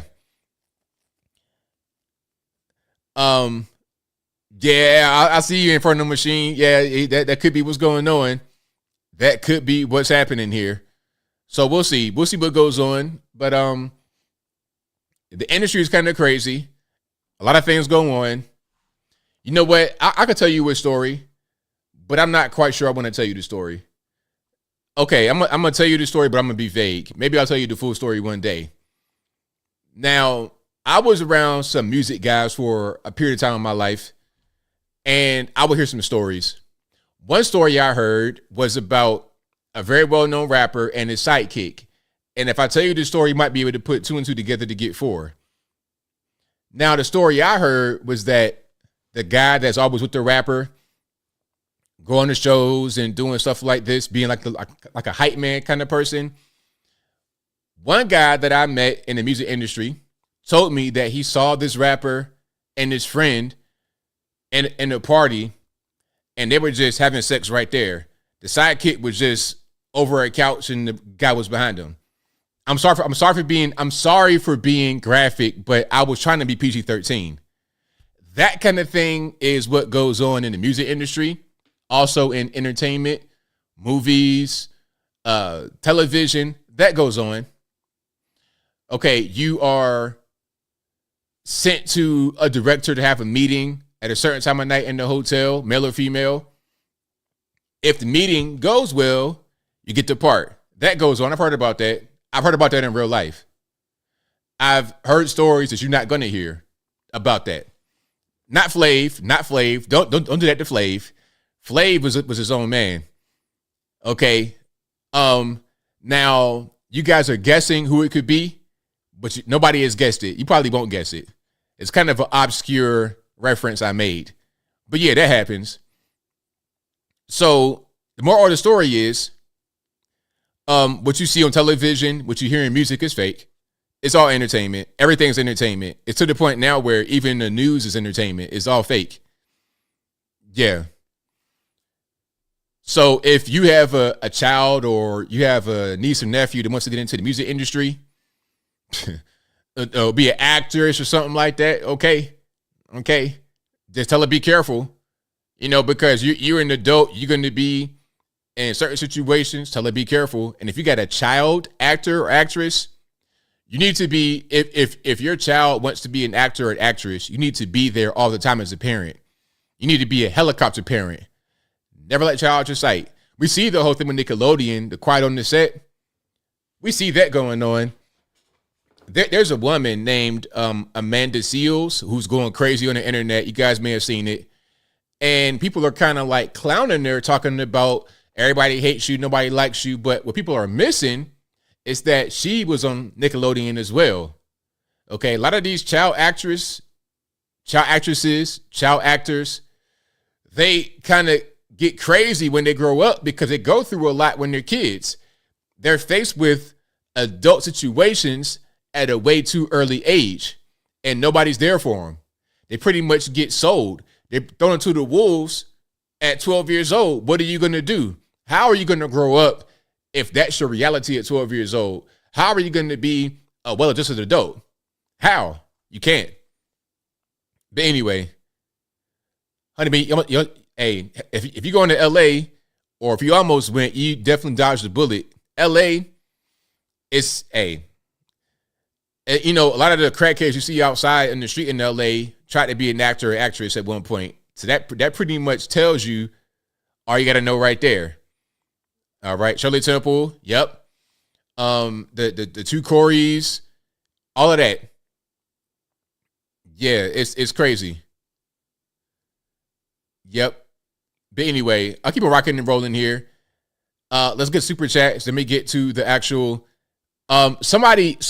My story I told about the people, the rappers. Somebody got it. I ain't gonna say who got it, but somebody got it. Somebody guessed it correctly. So out of the guesses about who the fornicating rappers could be, one person got it, and I won't say no more. Y'all can put it together. Anyway, shout out to Apple, who says no Democrat has any moral authority to condemn Israel on that errant drone strike. August 29th, 2021, 3 adults and 7 children were obliterated under orders from President Biden. Not one U.S. official fired. Apple also says, ABL, you excited for the eclipse? Going to watch it? I'm not excited for the eclipse. I'm not at all. I'm not really a fan. Like, if it's like right over my house and looks crazy, maybe I'll watch it, but I'm not really interested. Thank you to Joseph Hendricks for the heart emoji super chat. I appreciate you. Shout out to Shock Tongue Bouncer for becoming an ABL supporter. Thank you to Michael Critchlow says, we talking about the New York earthquake tonight? We sure did. Thank you to Rita's Lover, who says, I watched Mark Levin and he said we are on the brink of World War III. What do you think? I think we're on the brink of it, but I don't think it's going to happen. I think if we just aggravate little triggers, it can happen. But I don't think we're going to do it. Or I hope not. I don't think we're that dumb to aggravate those triggers. But we have hair triggers that if they're touched will activate World War III. Make one wrong move in Taiwan, it's over. Make one wrong move in Ukraine, it's over. Make one wrong move in the Middle East, Israel, Palestine, Iraq, Iran, it's over. So there's really sensitive areas in this world where we're kind of like beating around the bush, not really getting straight to it. If we get straight to it, then we're going to get dealt with immediately. All right. Shout out to Zenesis Kingsword, who says, hi, ABL, hi, chat, hi, mods. Michael Critchlow says, New York Post just released Don Lemon's wedding photos. Okay. Do you want to see Don Lemon's wedding pictures? Him and the white man. Okay. Oh, wait a minute. Now I gotta look it up because now you just said something. Okay. Now that's crazy. They got matching blazers. That's nuts. What in the world? Okay, hold on. Yeah, the matching blazers is crazy. All right, I'm gonna just show this right here. So there we go. Matching blazers. One green and one blue. Yeah, that's crazy. I now pronounce you husband and husband. That's out of this world. But anyway, shout out to Don Lemon and the white man for getting married. All right, with the matching blazers. It's nice. Okay, I'll say something nice. Those are nice blazers. Okay, nice blazers. But that's about it. I'll leave it right there. Anyway, let's keep on going. Shout out to Lothair, who says, Ben Shapiro knows that he is going to lose that debate, and that's why he wants to keep it on Daily Wire. Miss Owens is going to wipe the floor with Ben. Right on. Also, Lothair says, I bought a band t-shirt from Amazon. No joke. It still has a security tag on it. Yeah, that's crazy. Lothair says he bought a band t-shirt from Amazon and it had a store security tag on it. Yeah, of course, you're buying stolen merchandise all day long. How do you know if it's stolen or not? Anyway, he says, you're not wrong. California on some stuff. Absolutely. 100%. All right. Super chats, I got those. I'll get to the calls. The number to call is 434-658-1220. Again, 434-658-1220. And there's also an email for Skype if you want to be right here, bottom left-hand corner of the screen. If it's not working right, don't blame me, blame the white man, because it ain't my fault. Let's go ahead and get to it. The number to call, 434-658-1220. Again, 434-658-1220. Yeah, nice blazers. Nice blazers, but beyond that, I'm good money. Okay, let's go ahead and... All righty, Matt, what's going on? What's good, man? It's all good. You know, I got my audio together. Yeah, you got it all tight over there. So where do we get that hat from? What hat? The one you got. On my store, of course, ablmerch.com. Y'all know. Okay, I'm gonna get one of those. Perfect. Cat Williams was having that thing where he's talking about all these guys that have to wear dresses. Oh yeah, that's a thing. That's a real thing. I mean, was it Cisco? I mean, that guy was obviously gay. Tupac was gay. I'm hearing Rick Ross. I mean, number one, that's a fake Rick Ross, and the real Rick Ross sold crack, right? Actually, Cisco was not gay. He just had a list. No, he was not gay. Was Ja Rule gay? Probably. I'm just saying, I'm noticing like a pattern of like all these kind of like fake hard rappers that that come out of the music industry. They kind of seem to be plants, like they're saying Kevin Hart is a plant now. Well, I mean, you got to understand about rappers and the music industry. There's so many rappers and they all sound the same. It becomes, okay, what are you going to do to be different? Okay, you want to be a star, you want to get this big bag of money. What are you willing to do for it? That's what happens. That's really the long and short of that. And if that's not it, what happens is they get with street guys that have money that'll be able to put him in power. Just with Ja Rule, he was with a guy named Irv Gotti who had money because of another guy that was in the street. So things like that happen. You want to be a regular guy and just go to a record label and say, sign me. Okay, I'll sign you, but you got to do this for me. Yeah, and I think this is like the allegation is that you gotta strip Quincy. Hey, there it is. Yeah, and I mean, what are the chances that? I mean, it does seem very Harvey Weinstein-esque. Is that Harvey Weinstein was like, if you're a good-looking female, you got to go through me, and that kind of was like the white gatekeeper, and the black gatekeeper just happens to be gay. And Oprah is feeding people into him, I guess, even including Fresh Prince had to go through that guy, even from what I understand. Oh, Fresh Prince, but see, Will Smith, when Will Smith, he was like that already. Like the reason why he got the Fresh Prince TV show was because of Benny Medina, and Benny Medina was a well-known homosexual out in the open. That was a sugar daddy. So it's like, okay, boy, we gonna put you on the TV show, make you a star. That's how that went. Is this? I gotta ask. It feels like there's a little bit of a communist element in all this too. I'm kind of noticing like, it's particularly like the females that run like Black Lives Matter. I don't remember what their names are, but it seems like there's a real communist, lesbian, matriarchal undertone to all this. Like, we want all the black guys to be gay thing. I don't really know. I mean, that's a good question. That's a good point you're making, but I don't know about the communist angle. Can you expand on that as far as the communist angle? They are. So like you get thinking about this, like there's not very many matriarchal societies in the world. There's just not. And the ones that are communist and black and female run, obviously matriarchal.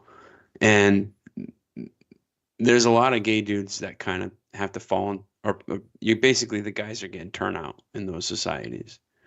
What's that? Asada Shakur, is that her name? The like the inspirational leader behind BLM. I think it all kind of goes into that. And when you look at like I dare say that in the inner cities, in the urban community, just by and large, black females are the number one head of household in the United States. So I guess they finally they're the most likely demographic to be a head of household, like according to the IRS. And I think basically what you're seeing is the urban community is a matriarchal society, and you see I mean they call them simps or they call them whatever, but you see a lot of times like the impetus for violence or crime seems to go back to a female that runs those communities in one way, shape, or another. That Tommy Sotomayor, he kind of expounds on that quite a bit. But that's just a lay observation. Like I don't know as much as you, in some of these areas, but like that new Good Times cartoon that's getting lambasted. I've not seen that yet. Have you seen the trailer yet? I saw the trailer, and which kind of sucks because I like the Good Times, but I think it went from being a male run show to a kind of a female run show, and I think even a lot of the tones and the themes kind of allude to that as well. Any kind of black show you're going to see now on a major network is going to be like that. Yep, and that's just a feeling I have. I can't put my finger on it or whatever. But yeah, that's all I wanted to. That's just an observation I had. Listening to your show today, and I just wanted to call and tell you about it. Thank you for the call, man. Definitely appreciate you. Yeah, and thanks for that hat. I'm gonna go get one. Okay. No problem. Yeah, take it easy. All right, shout out to Matt for the call. Most certainly appreciate him. Yeah, any kind of black show is gonna be like that. And really, once you get to like Netflix, all this stuff, a lot of these shows are gonna be like that. They're gonna be woke. White shows too. Black shows, you're going to have a lot of the LGBT stuff in there, things that we really don't like in the black community that much. It's kind of being pushed upon us. One of the first things you're going to get called in the black community if you're doing something wrong is gay. But yet, that's going to be what is pushed upon you when you're talking about television shows. It's really weird. But anyway, call on speaker to 757. Okay, maybe I didn't pick up the phone. Caller, can you hear me? 757, you're on the line. Peace, ABL. It's Michael Critchlow, Newport News. All right, man. What's going on? Say, well, man, just want to call in and check in. Love the show. Love all the videos you've been posting. Just keep on doing it, man. Appreciate all the content. Thank you, man. I appreciate you. So I'm going to ask you a question real quick. Now, would you agree that regardless of who wins in the 2024 election, we are due for 4 more years of turmoil? It's going to be turmoil. It's not going to be necessarily what we're facing right now as far as all this economic stuff, in my opinion, in the border, but it's going to be a lot of back and forth and a lot of turmoil and a lot of issues because of those who don't want to see things go back the right way. They want to see things go to where they're going right now. So we're going to be fighting these people. Gotcha. Primary reason I wanted to call in is because I wanted to make a prediction. All right. All right. And just tell me if you agree.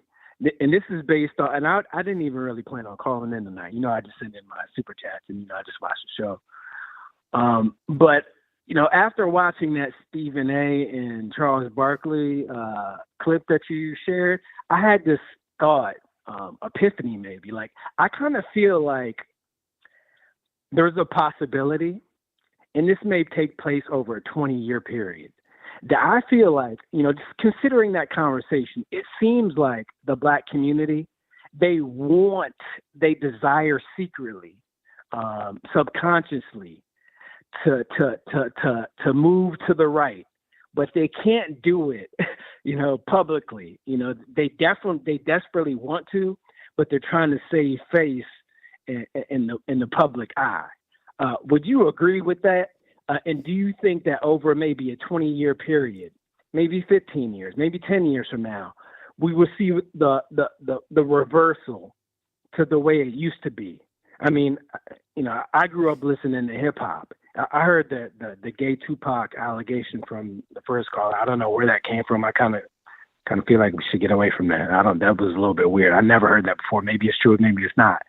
But growing up listening to hip hop, Donald Trump's name is dropped all the time he has a skit on Method Man's second album.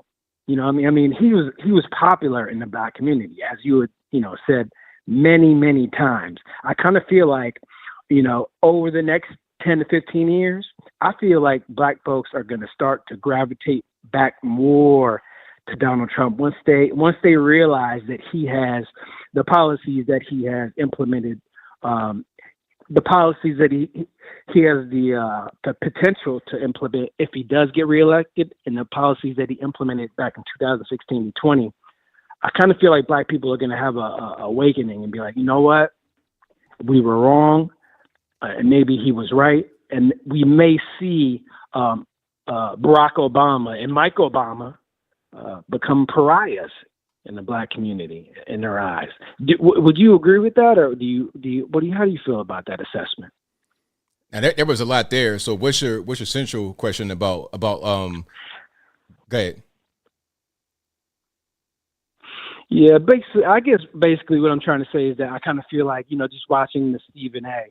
and Charles Barkley interview and a lot of other, things I've seen online with Black people coming around, I kind of feel like, Black folks, we've been promoting Donald Trump for years, for a decade and a half, since the early 90s.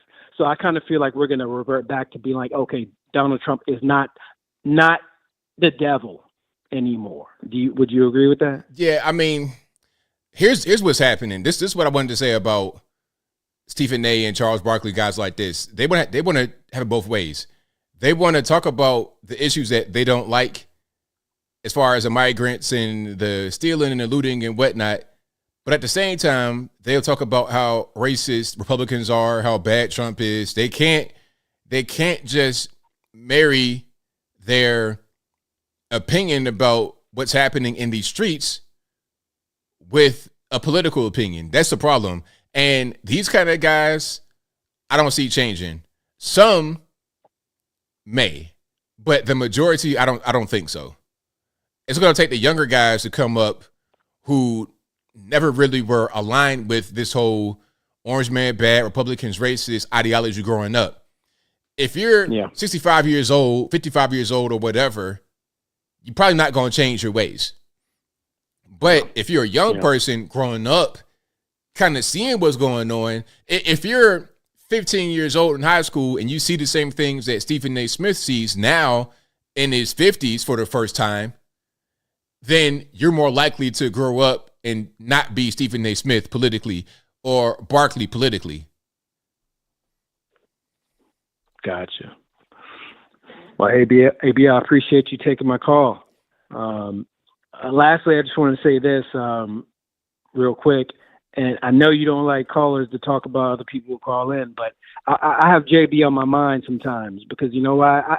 I used to be a heavy drinker. I don't know what JB's going through, but I think he calls in sometimes and talks about his personal. But I just wanted to tell the audience, I love the audience.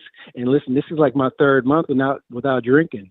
And it's a blessing. It feels great. And if anybody else out there who has a problem with substance abuse, anything like that, and I don't know what's going on with any other callers. I've heard, the particular caller that I mentioned, he talks about his personal, but, I've had my own issues with, substances. So I just wanted to say to the audience that, I'm 3 months off that alcohol stuff and it's a great thing. And I just wanted to, put that out there just in case anybody else is going through that same situation. Thank you for the call, man, and congrats on your sobriety for sure. Keep it up. Thanks, man. Peace. Peace. All right, so shout out to my man for the call. Most certainly appreciate him, and congrats again on the sobriety. It's always a good thing, man. You able to reclaim control of your life. That's always a great thing. Let's keep on rocking and rolling. Call us, pick it to you on line 617. Hey, man, what's going on? What's happening? Couple of things, really quick. I saw the video where you were talking about people, the migrants coming with diseases. Some of the migrants have diseases in I guess one of the shelters. This is the thing, though. You know that the United States issues over 4 million tourist visas a year, over 600,000 student visas, over 2 million working visas. So those people don't get checked for anything when it comes to the healthcare. There have been outbreaks for people that are coming to the country legally before. So the notion, the scary tactics that you guys use and Donald Trump used, like, oh, you know, they're going to come from jail and that they're all sick. People could come here legally and they still have a disease. Okay, now, wait. Before you continue, Chicago now has more cases of measles than the last 14 years combined. Because it was an outbreak. Okay, so it just so happens to be an outbreak right now with the border wide open and migrants flooding the city. It's a coincidence? Could be connected. Could be, but there've been cases, outbreaks of measles before, of people that come here legally. Now, and also, the measles outbreaks are coming from the migrant shelters. So it is a possibility. Yeah. No. The measles outbreaks. Listening here, I'm gonna read it one more time. Chicago now has more cases of measles than the last 14 years combined, and the outbreaks are coming from the migrant shelters.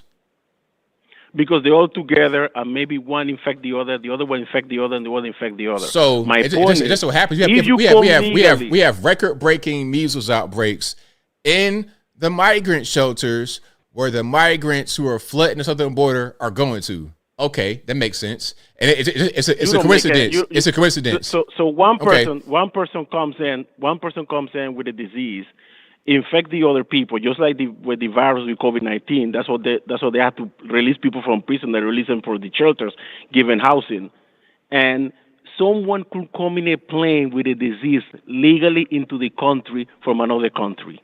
Okay, legally. Listen what I'm saying. And also, we have tuberculosis. So you don't make any sense. Excuse me. We also have tuberculosis happening in these same shelters. So excuse me. So it just so happens we have this migrant crisis, and we have these temporary shelters built just for all the influx of migrants, and we have tuberculosis and measles outbreaks, and it's a coincidence. Because we have tourist visas and whatnot that are given all the time. And come on, man, be for real. Be serious. Be serious. You are not making any sense. I made all the sense in the world. You could come to the United States infected with a disease. They don't check your healthcare condition. They don't check your vaccine. At least you asking, requesting a green card, and you go into the process of a green card. A student visa, HB1 visa, HB2 visa, tourist visa, investment visa. No, they don't check none of that. There have been outbreaks in the United States for people coming from outside. The only difference, they are not being on shelters. That's why the people are most likely to be infected due to the shelters. So stop saying that. So what about shelters? What about shelters? Excuse me. What about shelters makes the disease more? Yeah, you could argue that. You could argue the shelters make this more likely. No. I was asking. Like, what about the shelter makes it more? I mean, at the end of the day, these are migrants spreading it. It's not the reason for the outbreak is the migrant crisis, because migrants always come, but we don't have this level of outbreak of disease happening. We only have it right now because they're coming across. They're not together. So look, listen. If a migrant was to come and get on the airplane or go to work or be somewhere. They're not going to be by themselves. They're going to be around other people if they're coming on the tourist visa or work visa or something like that. Then. So, but that's not happened until now. Again, more cases of measles than the past 14 years combined. Migrants, migrants who come on visas before the big rush of migrants would still be out of their homes. They would still go to jobs. They would still go to the subway system. They would still be places with other people for an extended period of time. So don't say, oh, they're together, because migrants are still going to be with other people and they're going to be able to spread the virus. The reason why it's spreading is because you got a bunch of these sick migrants coming across unfettered. A bunch of sick, just one idiot, one person. Excuse me. This is my show. Excuse me. It's my show. My show. You can't call me whatever you want to call me. So I'm going to just talk over you. Now, you want to call me an idiot. Meanwhile, we have measles and tuberculosis happening all in the same place. So it's just a coincidence. It's not a coincidence. You are the idiot. You are the moron. You keep calling my show, talking crazy, and you don't know what you're talking about. Every time you call my show, you get stopped in the wine, and you keep calling for the same reason. I don't know why, but you keep doing it. So do you have anything else you want to speak on, or do you want to call me an idiot again and get hung up on? Because you don't make any sense. Excuse me, do you have anything else you want to speak on, or do you want to call me an idiot again and get hung up on? Your choice. You can move on, or I can hang up. Let me know. No, let me explain. So all of them come see. You can move on. I'll tell you one more time. You can move on to something else, or you can hang up. What you want to talk about? You let me know. Or are you done? Are you finished? If you finish, have a good night. He hung up. Hilarious. But yeah, shout out to the idiots out there who want to call my show and that crazy. But at the end of the day, we have a migrant crisis, and they're bringing sickness. They're bringing crime too. There's also a spike in migrant crime. Is it just because they're getting put in the same place, or is it because we have unfettered access to this country with migrants from all over the world, and we don't know anything about them? What's happening? 262, you're on the line. Who am I speaking to? CJ. All right, man. What's going on? Not much. This is what I'm calling about. Like, they'll talk about like Christopher Columbus or whatever, and hundreds of years ago when he set sail, he brought disease and famine with him, and we hear about that for hundreds of years. And then the migrants will come over here and they'll bring the host of whatever they're dealing with, just like the terrible white guy did that we heard about for over almost 500 years. We've had to hear about this. So it's like when you say it or I say it, we're like bigots. You know what I mean? Yes. And then I also want to revisit. Last time I called, we discussed inflation, and you tried bringing up to a caller supply and demand, and he couldn't figure that out either. And because he couldn't figure it out, you never even had time to have a conversation with him about it. But supply and demand, there's the thing called the demand. So when you introduce an influx, there's going to create a demand. That's going to change the prices of everything. It doesn't, and this happens like when you watch the Golden Gate Bridge. If you ever watch a documentary on that, and you see white people going to get jobs from other white people, the influx of those white people changed the dynamics of society immeasurably. And the white people at that time were hoping other white people would die so they could get a job on that bridge. You see what I'm saying? So these issues, like when we happen to be painted differently, some people are programmed to think that's why. But no matter how many times you point out when we're painted the same way and the same things happen, they can't grasp it. You know what I mean? Right, I'm with you. Okay, I think you are. That's why I always tune into your show. And there's certain other people who don't look like me, but they'll say, history is important because you can learn from it, and some people won't. So I don't know, bro, but I enjoy tuning in, and thanks for picking up my call. Thanks for the call, man. Definitely appreciate you. All right, bye. All right, shout out to the call. I most certainly appreciate it. Keep on rocking and rolling here. 804, you're the line. Who am I speaking to? Hey, ABL. My name is Byron Hirano. I appreciate you taking my call. I'm not too sure what that other caller was talking about as far as sick immigrants, unlawful immigrants. But, hey, ABL, I respect you. My call really is about civilian casualties in war, and I know a lot of people are concerned about it. So ABL, a little bit of my background. I served in our Navy. I worked in Kuwait for 15 and a half years. I speak partial Arabic, and I was there in Kuwait for 9/11. As far as civilian casualties, ABL, including like the war with what's going on with Israel, civilians have always been a casualty of war. Let's not forget what we did to the Japanese in World War II, where we firebombed Tokyo. 20,000 plus civilians died. And even after we dropped the 2 bombs in Nagasaki and Hiroshima, General LeMay continued to firebomb Japan into surrender. So, ABL, I understand in this modern warfare, we should limit civilians. But civilian casualties in warfare, it has always been part of war, ABL. And as much as I hate to see civilians die, look, if you don't want your civilians to be killed, don't start a war. I mean, I don't know how you feel, ABL. I respect you. I hear what you say. And let me tell you what, I agree with you 300%. But I really wish people would stop focusing on civilian casualties and focus on the failures of our politicians and diplomats. All they are is hot air. They don't really get permanent results. And how do you negotiate with people who don't care?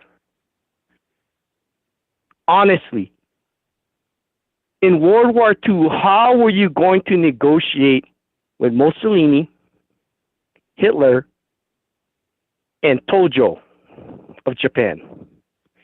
Anyway, Mussolini, sorry, ABL. Anyway, I just want to put that input.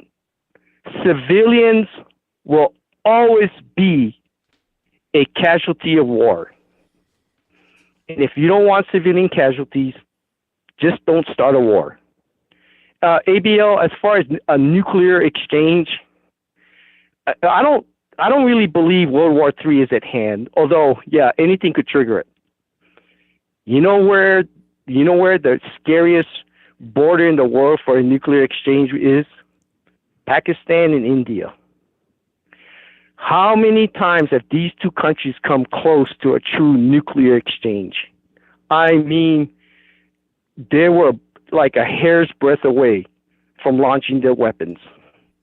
So we shouldn't really worry about a nuclear exchange between us, China and the Soviet Union, Russia, Putin's Russia. It really is, if there's ever going to be a nuclear exchange, it's India and Pakistan. Anyway, ABL, shukran, I speak Arabic, so shukran for taking my call. Thank you very much. And ABL, thank you for being a voice of reason. You are a voice of reason in a time of chaos. And a vote 2024.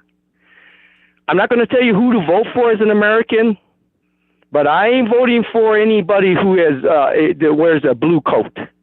Anyway, ABL, thank you for taking my call, and you have a good night. I'm going to hang up. You take care of yourself. Bye-bye. Thank you for the call. Appreciate it. All right. Shout out to the caller. Let's keep on rocking and rolling here. The number to call is 434-658-1220. Again, 434-658-1220. One thing about the civilian casualties, if that was in reference to the World Central Kitchen, this was a targeted attack on aid workers, not even Palestinian civilians, aid workers who not even involved with the war. They're just trying to deliver food to people that are just innocent. And they were targeted. And it was to the point where even Israel said, oops, well, we made a mistake. And some people got fired behind that.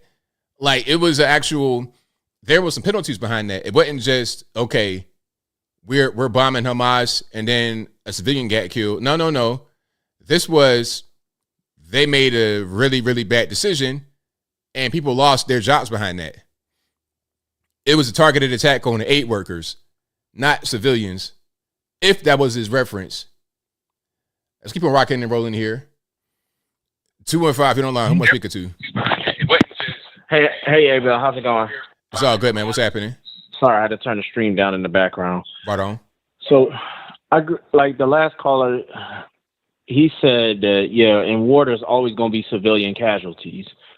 And I do agree with that. That's just part of war. And I'm on the same side he said, if you don't want civilian casualties, don't start a war. And then my thing is, he might disagree with me on this one. And I don't want nobody to take this the wrong way, but it's like the Palestinians, it's not like they didn't, and the Israelis, it's not like they didn't know their two countries had conflict with each other, and they're right next to each other. So most of the Palestinians left Gaza because of Hamas and ongoing war, and they were just tired of it, and the threat of getting bombed if Hamas starts another war. So my thing is, what I say to some people is like, it's not like they don't know they live in a war. I wouldn't say a war-torn country, but the two sides are at war with each other, and an attack can happen at any time. So I'm not saying they deserted out or that's what they get for staying over there. I don't want to make it sound like that, but it's not like a surprise attack. They know that they got to be aware that the two sides are at war with each other, and the war, like you said, the war never stopped. Yes, it's been going on for quite a while, but my man, I'm still hearing chirping in the background. Can we get that fixed? What the? Oh my God. Can we get that fixed, my man? Like, for real, 9-volt battery, get you a ladder, open your smoke detector, replace the battery, and then it's going to stop. Oh, God. I thought, I guess we took the one off the wall and fixed that one. I guess it's more than one. Yeah. Oh, yeah. Now I definitely hear it. There's one out in the hallway. I'm going to get that one. Yeah, hold on. Let me go into the other room. You won't hear it. Okay. But, that's been, like you said, the war never stopped. And it's pretty much, and when I talked to a lot of people, they was like, they try to blame Israel for what they're doing to Gaza. They don't like what they're doing to Gaza. My thing is, well, they were attacked first. And then who kidnapped a bunch of hostages, American hostages, at the end of the day? Yeah. I mean, my thing is, if you're going to have a fight against Hamas, let it be against Hamas rather than against just whoever. Just whoever happens to be in the way, aid workers or whatever. Let's just let, if you're going to get, leave the aid worker. Yeah. If we're going to have a war, okay, but let's just do it a certain way. Yeah. I don't know the whole attack about the aid workers. I don't know why they thought that was a good idea, but like you said, somebody messed up and somebody definitely got fired behind that. Yeah, which should have been because it was quite a few firings. Yeah. Yeah, like, sorry to cut you off, but aid workers don't deserve to be bombed because they're helping the Palestinians out. Just leave them out of it. Go after Hamas. Right. Exactly. And another thing I wanted to touch on, which is about the one subject. Oh yeah, about the migrant crisis going on in Chicago. That's not going to slow down anytime soon. Oh, one thing I wanted to say about I always tell people when people say that who should we vote for, how do we know if a politician is lying or not? I said, well, you got to listen to what they talk about. They said that they want to keep funding wars, because I tell people, wars are real profitable. They bring money. They want to keep getting involved in Middle Eastern conflicts, other overseas conflicts. That's a red flag right there. They want to keep getting involved in wars. That's how you know you're dealing with a crooked politician. Right, absolutely. Yeah, because they make money off of wars, and the defense contractors, they're just making a killing. And one more thing, before I don't want to take up too much time, but Ben Shapiro, like, I used to watch the Daily Wire, but then I kind of stopped because I just wasn't really feeling it that much. And then it was like, I did like Ben Shapiro at one point, but then when I saw the comments about saying he hate rap and all this, the rap and not music, then he became a rapper. I was shocked, and I was like, okay, he's just a grifter at this point. And now with Candace Owens leaving the Daily Wire, I wanted to see if the Daily Wire is going to die down, like lose most of its viewers. And a lot of people said that Candace Owens, she's pretty much look like she's going to go back to work a 9-to-5 job. I said, no. Last time I checked, her husband is wealthy. I mean, who would say something like that's just a hater. People don't understand.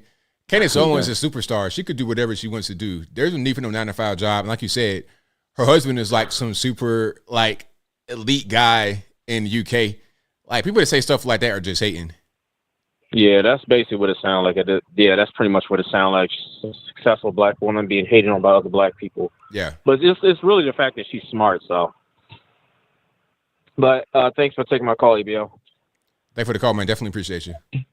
All right, you have a good one. Same to you. All right, shout out to my man for the call. Most certainly appreciate him. Let's go to 772. You're on the line. Who am I speaking to? Hello? Can you hear me? Yes. All righty. Turn your down back for me, please.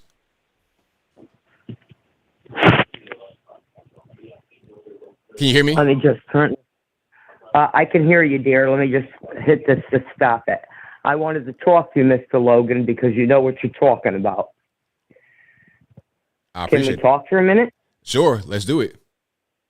Okay. What I wanted to say is, when you talked about the TB and the measles coming from the migrants there, you're right. And the reason I'm telling you this is right after my mother was out of the service, she became a Fed and worked for Social Security and was taking in people that came from Ellis Island, checking them in. And Germans were coming in. And my mother was the carrier. I was a little girl. And she brought home German measles, rubella, and almost killed me. Wow. Okay? So I want to tell you, you know what you're talking about.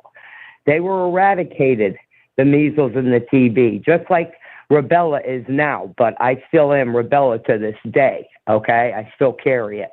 But I'm just saying, you know what you're talking about, because they don't get their shots like we did as children, okay?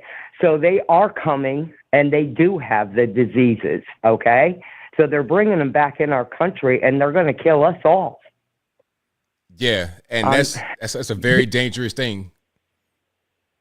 So you do know what you're talking about. I didn't like what that man said. I'm sorry. It just made me damn mad. I had to talk to you, okay? Well, I thank you for having my back. Pardon me, sir? I say thank you for having my back. Okay, thank you very much for listening to me. I appreciate you, okay? Thank you for the call. Appreciate you.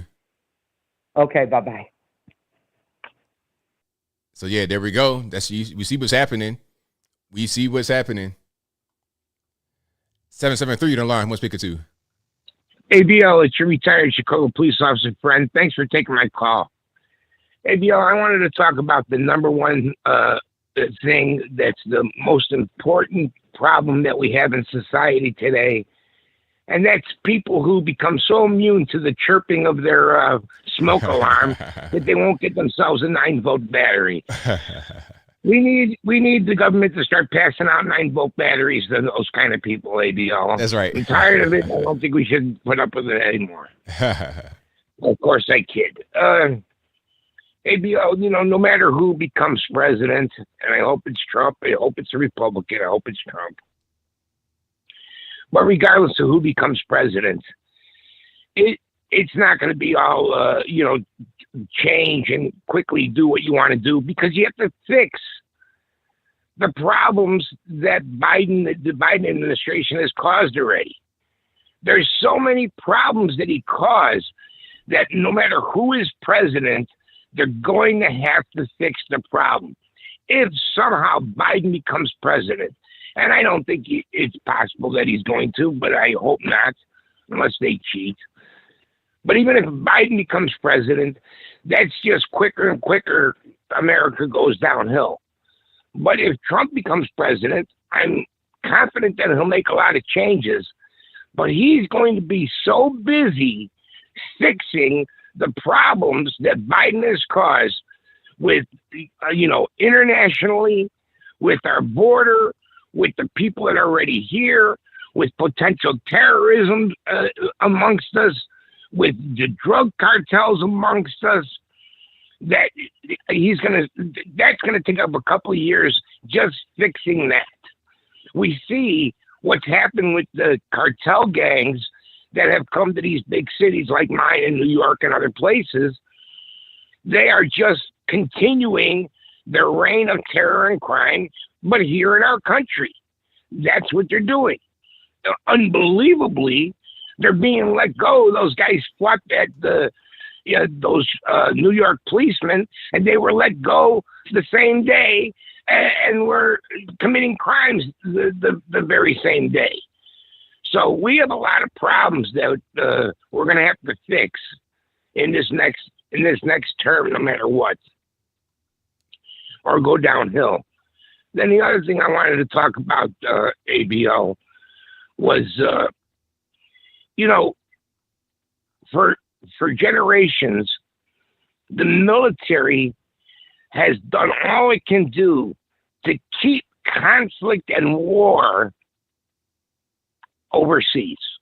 That's what our military was trying to do, that we don't have war within our country. Because unfortunately, when humans are at conflict in today's day and age, they're going to fight like we've always done. At one time you had, arrows and spears, swords, and now you have the guns that we have today. Things are always settled with conflict and killing. It comes down to that. That's what happens. That's what's happening in Israel. That's what's happening with Russia and where I can't even think them straight myself. But this is what's happening in these places around the world. The guy mentioned the conflict between India and Pakistan. It happens all over the world. We just don't want it to happen on our land here.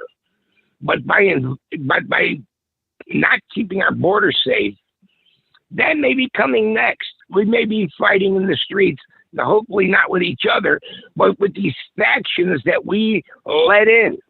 We're definitely fighting against the cartels. We're already doing that in the streets. You see it. Oh, that was the other thing I want to talk about was, I've been in these shelters. If I walked in some of these shelters today, these homeless shelters, people would know me by name. I've been there. But you know what we didn't have before?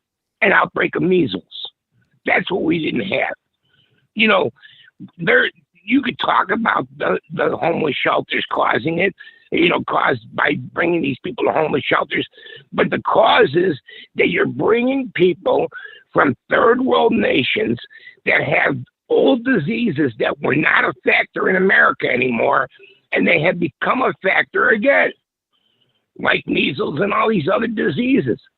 I mean, that's what you bring. You bring in all kinds of things when you bring in, just open your borders and let people just walk in. You bring in crime. You bring in, all kinds of things, including a few brilliant people that I'm sure might be great for our country, but it's a handful. And for the most part, you're bringing in God knows who. So what are we doing here? We need to, jam on the brakes and have some common sense, and let's look at things with common sense. That's the one thing Trump does. He looks at things with common sense. That's what I love about a guy like Trump. He says, yeah, I make my ties in China because it's cheaper there. If you put up the barriers that made it that I can't make it cheaper in China, I wouldn't. That is the way business thinks. That's the way business thinks. If you make it cheaper, and this happened under Clinton, by the way, with that, help me out, the thing he signed to go make stuff in Mexico. What was that? NAFTA. Yeah, exactly. Thank you, ABL. You know, he signed that. And then businessmen said, hey, look what we can do. We can go over there, make it cheaper, and then sell it over here. Business does that. So he, you know, Trump is not a saint when it comes to that. He's a businessman. He's saying, I'm going to take advantage of all the tax loopholes that you guys put down, but you're not going to change it because Hillary Clinton's supporters use the same tax loopholes. That, to me, is a very practical way of looking at things. You know, it might not be the right thing, you know, where I'm not going to do it even though everybody else is doing it. He's a businessman, and he's going to do it. I'm old enough, ABL, that I remember when people used to say, buy American. When Honda started first coming here with their little Honda Civic and everything else, people yelled and screamed, buy American. And I was one of those people. I always had an American car. I still have an American car right now. But the thing is, you know, give me 1 second, ABL. You know, they used to yell, buy American. Well, what happened was the car companies themselves sold themselves out by buying parts from all over the world. Suddenly, your car had a Mercedes exhaust. It had a Japanese this. It had parts from over here. It was assembled halfway here and then put together there. They sold us out. So, you know, you could say buy American, but the car companies themselves sold themselves out. So, you know, my whole point to this is, ABL, is we really have to have, and this is why I hate Democrat, Republican, you know, those labels. We need some common sense. Let's get someone with common sense and do things that put us to the advantage. And then you do have to have some kind of, you know, military and some presence in the world. You don't have to be the world's policeman, but you do have to watch what's happening around you and try to influence the things that are happening in the world, because they will come back to influence you. Suddenly you're surrounded by God knows what, so you can't have that isolation.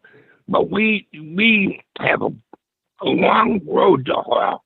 We really do. We have a long way to go to fix what's already been messed up. And let's start fixing it. And the first place to fix it is with this election coming up. That's my 2 cents, ABL. Thanks for taking my call, and I'll talk to you later. Thanks for the call. Definitely appreciate you. Thank you.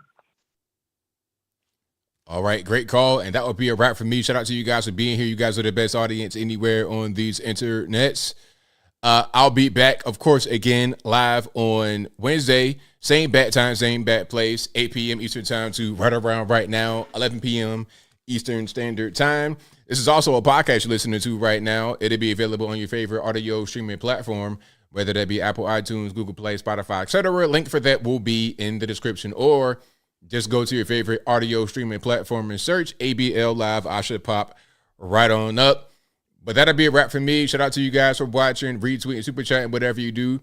I could not do the show without you. Shout out to the mods for keeping the trolls in check. I really appreciate y'all for what you do. Thank you to everybody on YouTube, Facebooks, everybody for watching. And I'll be back probably tomorrow with some new pre-recorded content. But I'm here all throughout the week putting out pre-recorded content. So if for some reason you're not subscribed or you got unsubscribed, go ahead and subscribe or resubscribe right now. I think I got some more super chats here. I'm going to read those right quick. Then I'll wrap it on up, put the bow clean on top. Thank you to Zeta Kane Sword for gifting 5 ABO memberships and then 5 more. So a total of 10. Thank you for that, boss. Definitely appreciate you. Thank you to Sherry Q43, who says he must be one of those migrants. How you arguing? Talking about Ivan. Thank you to Geo Smokers, who says, please, ABL, do an hour live moderated debate with Ivan and drop Debate Rocks, Little Rocks merch. Thank you to Bot KMIT, who says, ABL saving houses all over the place. Check that. Smoke alarm, people. Yes, please check the smoke alarm. You actually need that, because a fire goes off and the alarm doesn't go off, you're going to be in a bad situation. So please don't ignore that chirping. Change your smoke detector battery immediately. All right. But that's pretty much all I got. I'll be back again, of course, live on Wednesday, but I'm here all throughout the week. So until next time, y'all be safe. I'm out, and peace.